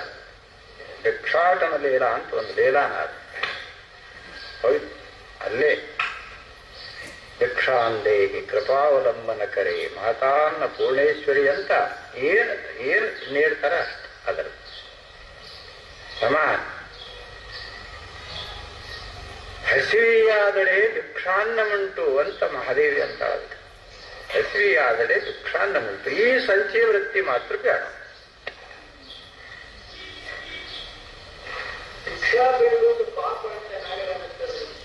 ಭಿಕ್ಷಾ ಬೇಡೋದು ಪಾಪ, ಭಾರಿ ಪಾಪ. ಮನೆಯೊಳಗೆ ಕೂತ್ಕೊಂಡು ನೀಡ್ರಿ ಅಂತ ಕೇಳ್ತೀರಲ್ಲ,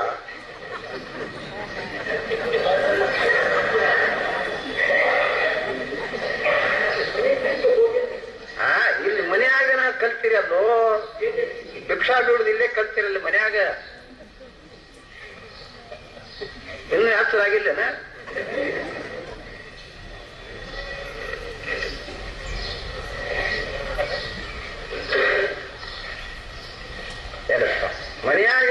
ಮನೆಯೊಳಗನ ಭಿಕ್ಷಾ ಬೇಡಕ್ ಕಲ್ತೀರಿ.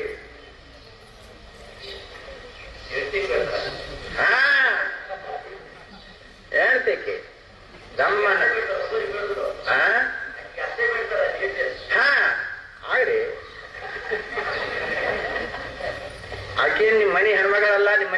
ಬೇಕಲ್ಲ, ಇನ್ನೊಬ್ಬಾಕಿಗೆ ಬೇಡ್ತೀರಿ ಅಂತ ಹೇಳ್ಬಿಟ್ಟು ಮನೆಯವ್ರಿಗೆ ಬೇಡಪ್ಪ ಅಂದ್ರೆ ಆಗಲ್ಲ.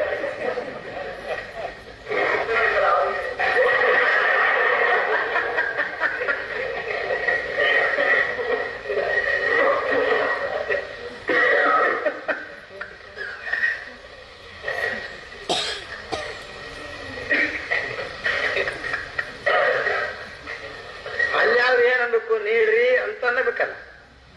ನೀಡ್ರಿ ಯವ್ವ, ನೀಡ್ರಿ ಮಗಳೇ, ನೀಡ್ರಿ ಅಮ್ಮ, ನೀಡ್ರಿ.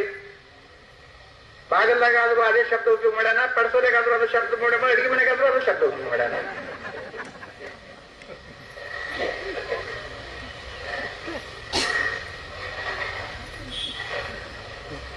ಅದಕ್ಕೆ ಕಷ್ಟ. ಹೇಳ್ತಿರ್ಬೇಕಂದ್ರೆ ಭಿಕ್ಷಾನ್ನ ಅಂತಂದ್ರೆ ಹೊಟ್ಟಿಗೆ ಭಿಕ್ಷದ ಅನ್ನವು ಮೋಕ್ಷಕ್ಕೆ ಸಾಧನವು, ಕುಕ್ಷಿಗೆ ತಿರಿದು ಉಂಡರೆ ನರಕ ತಪ್ಪದು ಅಂತಂತಾರೆ. ಅಷ್ಟೇ. ಜಠರಾಗ್ನಿ ಶಾಂತಿ ಮಾಡಿಕೊಂಡು ತನ್ನ ಆತ್ಮ ಜಿಜ್ಞಾಸ, ಆತ್ಮಾಭ್ಯಾಸ, ಏಕಾಂತ ಸಾಧನ ಮಾಡಿಕೊಳ್ಳಿಕ್ಕೆ ಎಷ್ಟು ಬೇಕು ಅಷ್ಟರ ಮಟ್ಟಿಗೆ ಇಷ್ಟೇ.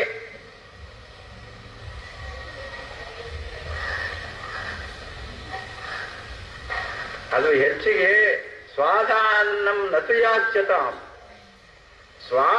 ಸ್ವಾದಾನ್ನ ಏನದೆ ಅದನ್ನಂತೆ ಎಂದು ಬೇಡಬಾರದು. ವಿಧಿವಶಾತ್ ಪ್ರಾಪ್ತೇನ ಸಂತುಷ್ಯತಾಂ. ಇಷ್ಟ ನೇಮ ಹಾಕ್ಯಾರ. ಮತ್ತೆ ನಿಮ್ಮಂಥವ್ರು ಯಾರಾದರೂ ನಿಮ್ಮ ಅಧಿಕಾರನ ಇದ್ರೆ, ಆಹಾರದ ಬಗ್ಗೆ ನಿಮಗೆ ಅಧಿಕಾರ ಇದ್ರೆ, ನಿಮ್ಮದೇ ಸ್ವತ್ವವಾಗಿದ್ರೆ ಅದನ್ನಾದ್ರೂ ಎಷ್ಟು ತಗೊಳ್ಳೋದು ಅಷ್ಟೇ. ಇಂದ್ರಿಯ ವಿಕಾರ ಆಗದಂಗೆ ತಗೊಳ್ಳೋದು. ಇಂದ್ರಿಯಗಳಿಗೆ ವಿಕಾರ ಆಗುವಷ್ಟು ಉತ್ತೇಜಕ ಆಹಾರಗಳನ್ನ ಮುಟ್ಟಬಾರದು. ನಿಮ್ಮದ ಅದೇ ಅಂತಂದ್ರು. ಮತ್ತೆ ಆಸಕ್ತಿ ವಹಿಸಿ ಉಣಬಾರದು. ಅಷ್ಟೇ ಅಷ್ಟ. ಕ್ಷುದ್ವ್ಯಾಧಿತ್ಯ ಚಿಕಿತ್ಸತಾಂ. ಹಸಿವಿನ ಏರಿಕೆಗಳನ್ನ ವಿಚಾರಿಸಿ ಅದಕ್ಕೆ ಎಷ್ಟು ಹಾಕುವುದು ಇಷ್ಟೇ. ಈ ರೀತಿಯಿಂದ ಹೋಗುವುದು.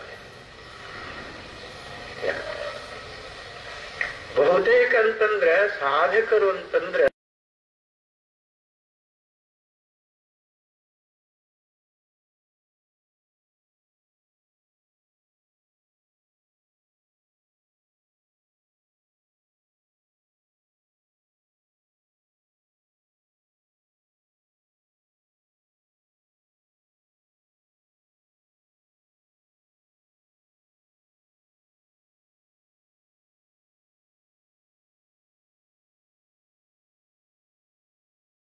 ಸರ್ವಸಂಗ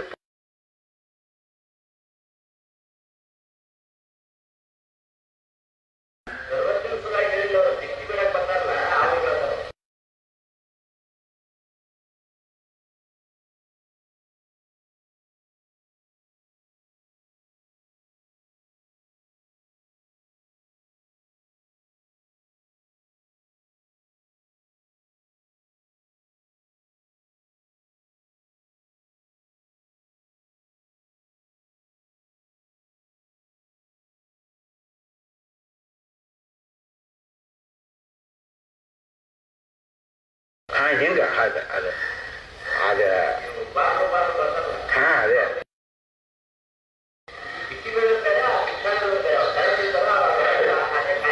ಹಾ ಅದೇ ಅದೇ ಎಲ್ರಿಂದ ನೋಡೋದು ಹೇಗಿದೆ. ನಿಮಗೆಲ್ಲ ಕಣ್ಣು ಮುಂದೆ ಕಂಡವರಲ್ಲ, 4 ವರ್ಷ ಎಲ್ರು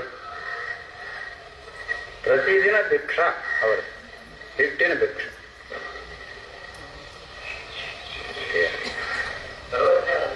ಹಾ ಪರಮ ಸಜ್ಜನರ ಮತ್ತು ಅದನ್ನ ಸ್ವೀಕಾರ ಮಾಡ್ಬೇಕಾದ್ರೆ ಸ್ವೀಕಾರ ಮಾಡ್ಬೇಕಾದ್ರೆ ಪರಮ ಸಜ್ಜನರ ಮನೆಯೊಳಗ ಸತ್ಪುರುಷರ ಮತ್ತ ಸದ್ಧರ್ಮ ಪರರ ಭಕ್ತರ ಅವರ ಮನೆಗೆ ಹೋಗಿ ಶಾಂತಿಯಿಂದ ಕೂಡಿಕೊಂಡು ಭಿಕ್ಷೆಯನ್ನು ಬೇಡಬೇಕು. ಅದು ಯಾಕಂದ್ರೆ ಆಹಾರದ ದೋಷ ಮನುಷ್ಯನ ಮೇಲೆ ಬಹಳ ಆಗ್ತದೆ. ಯಾರ ಆಹಾರವನ್ನು ನಾವು ತಗೊಂಡಿರ್ತೀವಿ ಅಂಥ ಭಾವ ನಮಗೆ ಬರ್ತದೆ. ಸ್ವತಃ ಭೀಷ್ಮನ ಅಂತ ಶರಾಪಂಜರದ ಮೇಲೆ ಹಾಕಿದಾಗ ದ್ರೌಪದಿ ಎಲ್ಲರನ್ನು ಕರ್ಕರದ ಆ ಹೊತ್ತಿನೊಳಗೆ ಅವ ಶಾಸ್ತ್ರ ಹೇಳಿಕತ್ತಿದ್ದ ಭೀಷ್ಮ. ಗೃಹಸ್ಥ ಹೇಗಿರ್ಬೇಕು, ಬ್ರಹ್ಮಚಾರಿ ಹೇಗಿರ್ಬೇಕು, ವಾನಪ್ರಸ್ಥ ಹೇಗಿರ್ಬೇಕು, ಸನ್ಯಾಸ ಹೇಗಿರ್ಬೇಕು, ಹಾಗೆ ಹೇರ್ಕೊಂಡು ಇಡೀ ಶಾಸ್ತ್ರನ ಹೇಳುವಾಗ ದ್ರೌಪದಿ ಎತ್ತಂತ ಕೇಳ್ತಾಳಂತೆ, ಅಜ್ಜ ಇಷ್ಟು ನೀವು ಶಾಸ್ತ್ರ ಹೇಳೋ ಅವರು ದುಶ್ಯಾಸನ ಸೀರೆ ಕಳೆಯುವ ಕಾಲದಲ್ಲಿ ಒಂದು ಶಬ್ದ ಆಡೋದಿಲ್ಲ, ಈ ಪುಟ ಅವ್ರ ಸಿಗಲಿಲ್ಲ ನಿಮಗಂತ ಕೇಳ್ತಾಳ. ಆವಾಗ ಭೀಷ್ಮ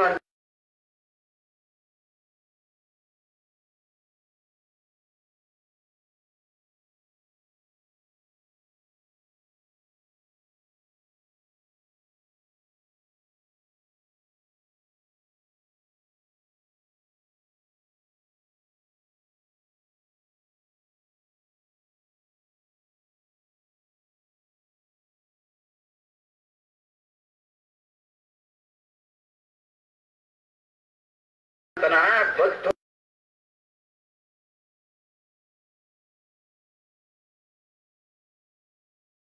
ಕುಂಟೆಚೋ ಮೂಕೆಚೋ ಕುರುಡೆಚೋ ಅದನ್ನ ನೋಡುವಂಗಿಲ್ಲ.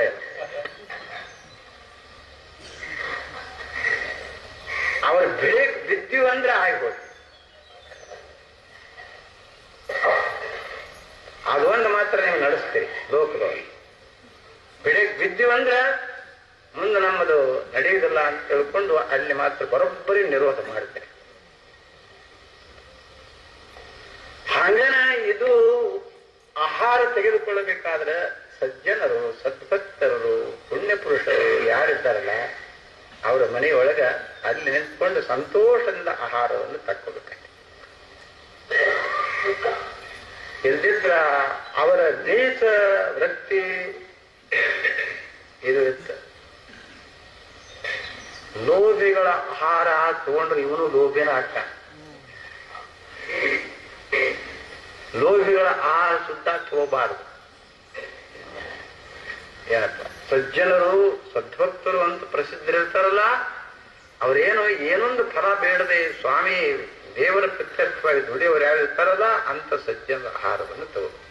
ಲೋಭಿಗಳ ಆಹಾರ ತಗೊಂಡ್ರೆ ಮರ ಮರ ಮರ ಮರ ಮರಿಗೆ ನೀಡ್ತಿರ್ತಾರ ಅವ್ರು, ಬಹಳ ಮರಿತಿರ್ತಾರ. ಆ ಆಹಾರ ಉಂಡು ಬೆಳಕ ಇವನು ಕೂಡ ಇನ್ನೊಬ್ಬರಿಗೆ ಕೊಡ್ಬೇಕಾದ್ರೆ ಮರಮರಿಗೆ ಕೊಡ್ತಾನೆ. ಇವನು ಏನಪ್ಪ, ಆಹಾರದ ದೋಷ ಎಂಥವರಲ್ಲಿ ಅವ್ರ ಮೇಲೆ ಪರಿಣಾಮ ಆಗ್ತದೆ ಅಂತ ಅನ್ನೋದಕ್ಕೆ ಪ್ರಮಾಣ ಕೊಡ್ತಾನೆ ಇವನು.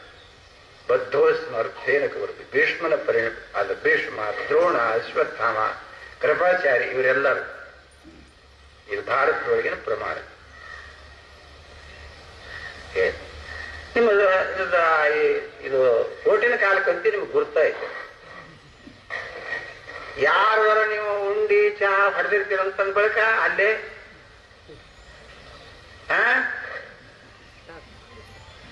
ನಾನು ಹೋಟಿ ನಿಂತೇನೆ,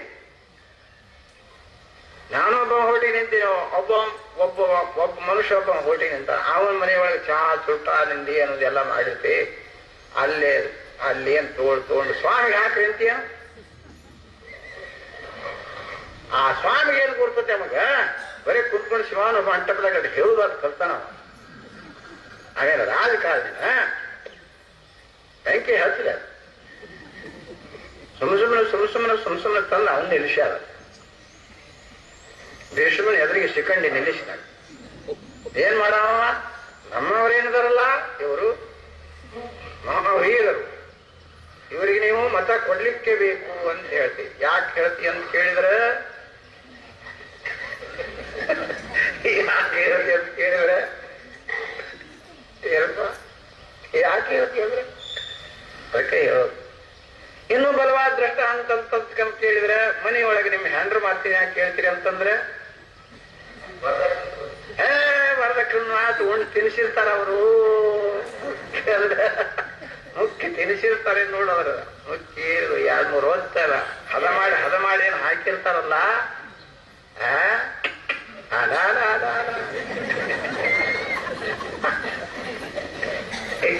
ಹೇಳ್ದಂಗೆ ಕೇಳು.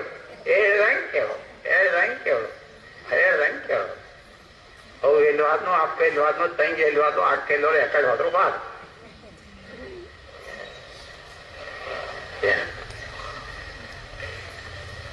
ಬೇಕಾದ್ರೆ ಹಿಂಗ್ ಮಾಡಿ ನೋಡ್ಬೇಕಾದ್ರೆ ನೀವು ಅದು ಮನೆಯೊಳಗ ನಿಮ್ಮ ತಾಯಿ ಕಡೆಯಿಂದ ಉಣಿಸ್ಕೊಳ್ರಿ, ತಾಯಿ ಇಲ್ದಿದ್ರೆ ತಾಯಿ ತಂಗಿ ಕಡೆಯಿಂದ ಉಣಿಸ್ಕೊಳ್ರಿ, ಅಕ್ಕನ ಕಡೆಯಿಂದ ಉಣಿಸ್ಕೊಳ್ರಿ, ಕಡಿಕ ಯಾರಿಂದ ತಮ್ಮ ಅಣ್ಣನ ಹೆಂಡ್ರಿದ್ರೆ ಅವ್ರ ಕಡೆಯಿಂದ ಉಣಿಸ್ಕೊಳ್ರಿ. ಅವ್ರ ಕಡೆಯಿಂದ ಉಣಿಸ್ಕೊಳ್ಳೋದು ಮಾಡ್ಬೇಡ್ರಿ, ಅವ್ರು ಬಿಡಿಯಕ್ ಸಿಕ್ಬಿಟ್ಟೆ. ಒಮ್ಮೆ ಸಿಕ್ರಿ ಅಂದ್ರೆ ಕಡೆಕ ಆಗ್ಬಿಡುದು ಅಂತ ಹೇಳ್ತಾರೆ.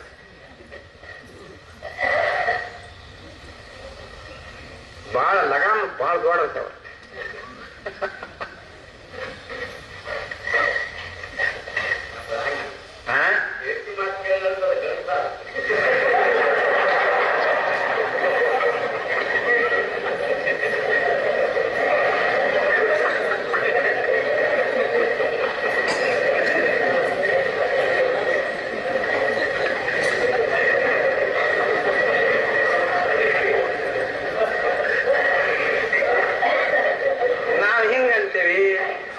ಗಂಡನನ್ನ ತನ್ನ ವಶ ಮಾಡಿಕೊಳ್ಳಿದ್ರ ಹೆಂಡತಿನ ಅಲ್ಲ ಅಂತ ನಾವ್ ಹೆಂಗ್ ಹೇಳ್ತೀವಿ.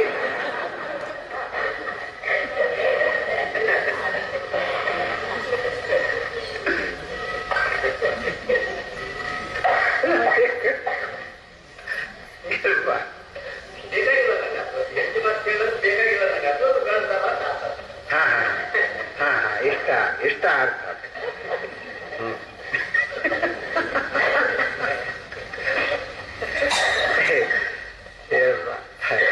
ಅದೇ ಬಿಳೆ ಒಂದು ಬಿಳೆಗೆ ಬಿದ್ದಾರ ಮನುಷ್ಯ ಆಹುತಿ ಹಾಕನ, ಒಂದು ರುಚಿಗೆ ಬಿದ್ದಾರ ಆಹುತಿ ಹಾಕನ. ಆದ್ದರಿಂದ ಮನುಷ್ಯ ಆಹಾರ ಸ್ವೀಕಾರ ಮಾಡಬೇಕಾದ್ರೂ ಕೂಡ ಅದು ಪರಮ ಸಜ್ಜನರ, ಸದ್ಭಕ್ತರ, ಸದ್ಧರ್ಮ ಪರರ, ಭಕ್ತರ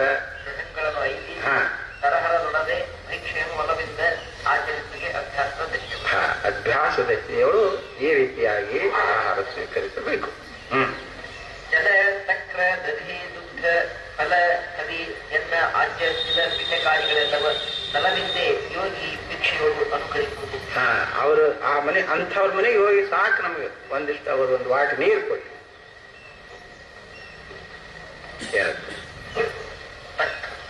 ಯಾವ್ದು ಮಾದ್ರ ಹರಳೆಯನ ಮನೆಯೊಳಗಿನ ಅಂಬ್ರಿ ಭಿಕ್ಷಕ್ಕೆ ಹೋಗ್ತಿದ್ರಂತೆಲ್ಲ ಜಾಗ. ಅದ್ರ ಒಂದು ಜಲ ಕೊಡ್ಲಿ, ಅಲ್ಲಿಂದ್ರ ಸಕ್ರ ಅಂದ್ರೆ ಮಜ್ಜಿಗೆ ಅಲ್ಲ, ಮಜ್ಜಿಗೆ ಒಂದು ವಾಟಿ ಮಜ್ಜಿಗೆ ಕೊಡ್ಲಿ, ಒಂದಿಷ್ಟು ಹಾಲು ಕೊಡ್ಲಿ, ಮತ್ತ ದುಗ್ಧ, ದಧಿ ಅಂದ್ರೆ ಮೊಸರು, ದುಗ್ಧ ಅಂದ್ರೆ ಹಾಲು ಕೊಡ್ಲಿ, ಏನಾದ್ರು ಹಣ್ಣು ಕೊಡ್ಲಿ, ಹವಿ ಏನಾದ್ರು ಅನ್ನ, ಅದು ಹವಿ, ಆಜ್ಯ ತುಪ್ಪ ಕುಡ್ತಿರ್ತಕ್ಕಂಥದ್ದು ಒಂದು ಪದಾರ್ಥ. ಎಳ್ಳು, ಎಣ್ಣೆ ಇಂಥವನ್ನ ಏನದವಲ್ಲ ಇಷ್ಟ ಏನು ಸಜ್ಜನ ಏನು ಕೊಡ್ತಾರ ಅವತ್ತು ಅಷ್ಟು ಇಷ್ಟ ಮಾಡ. ನಲವಿಂದೆ ಬಹಳ ಸಂತೋಷದಿಂದ ಸ್ವೀಕರಿಸು.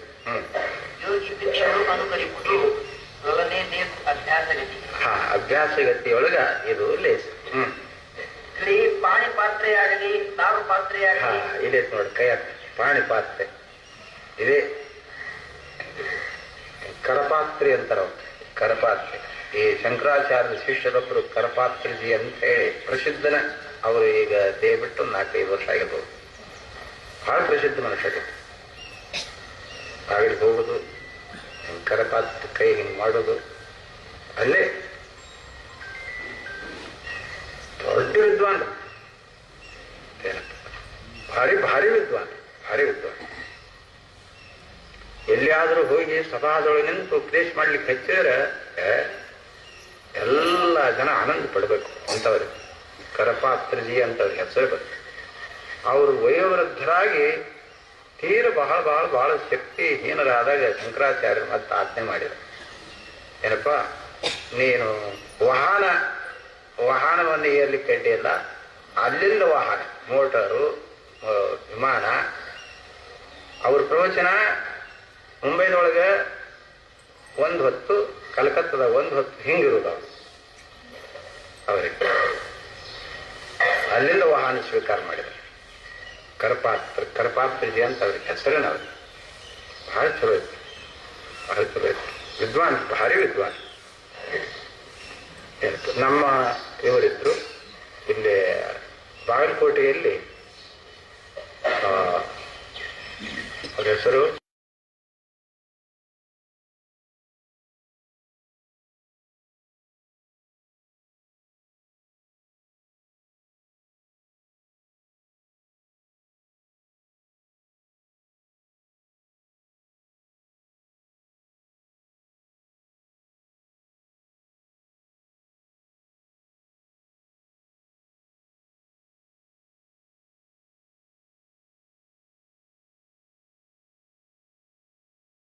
ಕೋಟಿ ಮಲ್ಲಯ್ಯನವರು.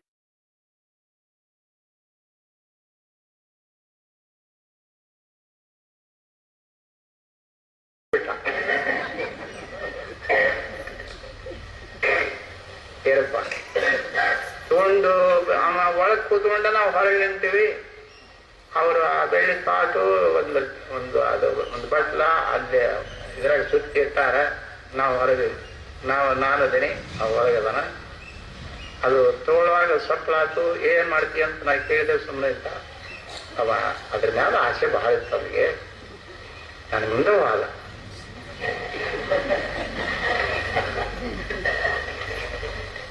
ಬಹಳ ಆಸೆ ಇತ್ತು ಅವನಿಗೆ.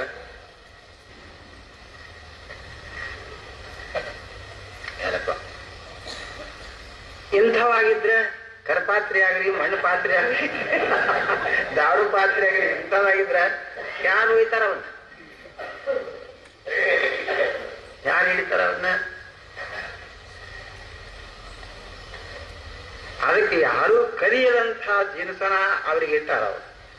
ಕರಪಾತ್ರೆ ಅಂತನದು ಕೈಯನ ಪಾತ್ರೆ ಮಾಡಿಕೊಂಡಿರುವುದು ಒಂದು, ಇದು ದಾರು ಕಟ್ಟಿಗೆ ಪಾತ್ರೆ ಮಾಡಿಕೊಂಡಿರುವುದು, ಮಣ್ಣು ಪಾತ್ರೆ ಮಾಡಿಕೊಂಡಿರುವುದು. ಇಂಥವುಗಳಲ್ಲಿ ಯೋಗಿಯು ಭಿಕ್ಷಾಟನವನ್ನು ಮಾಡಿಕೊಂಡು ನಲಿವಿಂದ ಸಂತೋಷದಿಂದ ಸ್ವೀಕರಿಸಬೇಕು ಅಂತಾರೆ ಅವರಿಗೆ. ಮತ್ತೆ ಯಾವಾರ ಕಿಮ್ಮತ್ತಿನ ಪಾತ್ರೆ ಇದ್ವು ಅಂತಂದ್ರೆ ಆ ಶಿಷ್ಯನ ನೆಗುತ್ತಾನ. ಏನಾರ ಹೊಂಚ್ ಹಾಕ್ತಾನ ಶಿಷ್ಯನ. ಬಹಳ ಗಾತ್ರದ ಮಾಡ್ಬೇಕು. ಅದಕ್ಕೆ ಈ ರೀತಿಯಾಗಿರೋದು. ಯೋಗೀಶ್ವರನಿಗೆ ಭಿಕ್ಷಾಟನ ಮಾಡುವುದೊಂದು ವಿಧಾನ. ಈ ರೀತಿ ಅವಾಗ ವ್ಯವಸ್ಥೆ ಇಟ್ಟುಕೊಂಡು ಊಟ ಕೂಟ ಇತ್ಯಾದಿಗಳಿಗೆ ಮೋಹಿತನಾಗದೆ ಯಾವಾಗಲೂ ನಿರ್ವಿಷಯನಾಗಿ ಭಾಗ್ಯವಂತ ಒಟ್ಟಾರೆ ತನ್ನ ಜೀವನ ನಡೆದಿರಬೇಕು, ತನ್ನ ಅಭ್ಯಾಸ ನಡೆದಿರಬೇಕು. ಯಾವುದೋ ವಿಷಯಕ್ಕೆ ವ್ಯಾಮೋಹಿತನಾಗಬಾರದು. ಈ ಶಿಸ್ತಿನಿಂದ ಹೋಗ್ಬೇಕು. ಅಭ್ಯಾಸ ಮಾಡಬೇಕು, ಅಭ್ಯಾಸ ಮಾಡುದು. ಅದಕ್ಕಾಗಿ ಇದೊಂದು ವಿಧಿ ಈಗ ಇಟ್ಟ. ಇನ್ನು ಮುಂದಿನ ವಿಷಯ ನಾಳೆ ನೋಡು. ಶಿವ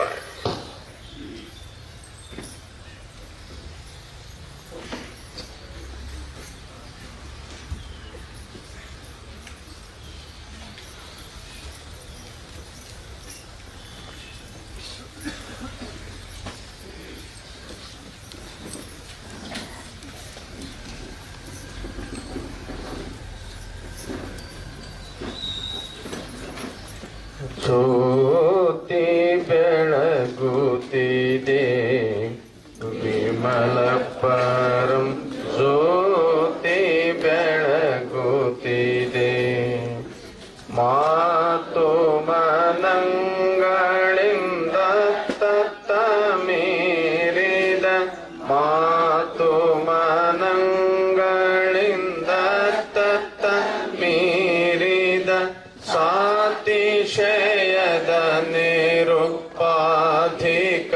ನಿರ್ಮಲ ಜ್ಯೋತಿ ಬೆಳಗುತ್ತಿದೆ. ವಿಮಲ ಪರಂ ಜ್ಯೋತಿ ಬೆಳಗುತ್ತಿದೆ.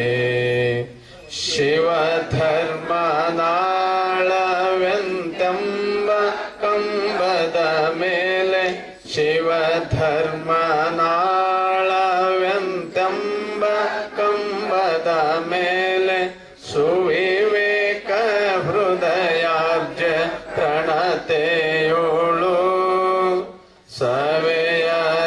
ಸದ್ಭಕ್ತಿರಸತೈಲ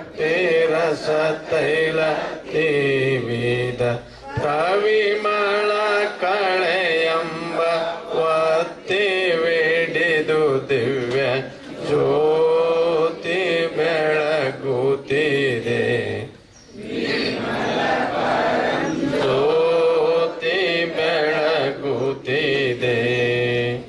ಮುಸುಕಿದ ವಿಷಯ ಪತಂಗ ಬಿದುರುಳೆತ ಮುಸುಕಿದ ವಿಷಯ ಪತಂಗ ಬಿದುರುಳೆ ತಾಮಸ ಬುದ್ಧಿಯಂಬ ಕತ್ತಲೆಯಳಿಯೇ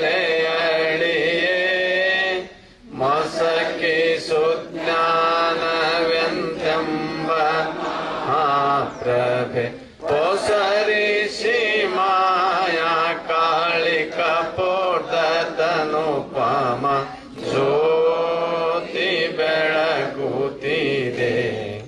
ವಿಮಲ ಪರಂ ಜ್ಯೋತಿ ಬೆಳಗುತ್ತಿದೆ. ಪ್ರಣವಾಕಾರದ ಗುಣ ಮೂರು ಮುಟ್ಟದ ಪ್ರಣವಾಕಾರದ ಗುಣ ಮೂರು ಮುಟ್ಟದ ಗಣನೆ ಗತಿ ತಾರ್ಥವನೆ ತೋರುವ ಅಣು ಮಾತ್ರ ಚಲನೆ ಇಲ್ಲದ ಮೋಕ್ಷ ಚಿಂತಾ ಮಣಿಯನಿಸುವ ಶಂಭು ಲಿಂಗವೇತಾನಾದ ಜ್ಯೋತಿ ಬೆಳಗುತ್ತಿದೆ. ವಿಮಲ ಪರಂ ಜ್ಯೋತಿ ಬೆಳಗುತ್ತಿದೆ. ಮಾತು ಮನಗಳಿಂದ ತತ್ತ ಮೀರಿದ ಮಾತು ಮನಗಳಿಂದ ತತ್ತ ಮೀರಿದ ಸಾತಿಶಯದ ನೀರು ಪಾಧಿಕ ನಿರ್ಮಲ ಜ್ಯೋತಿ ಬೆಳಗುತ್ತಿದೆ. ವಿಮಲ ಪರಂ ಜ್ಯೋತಿ ಬೆಳಗುತ್ತಿದೆ.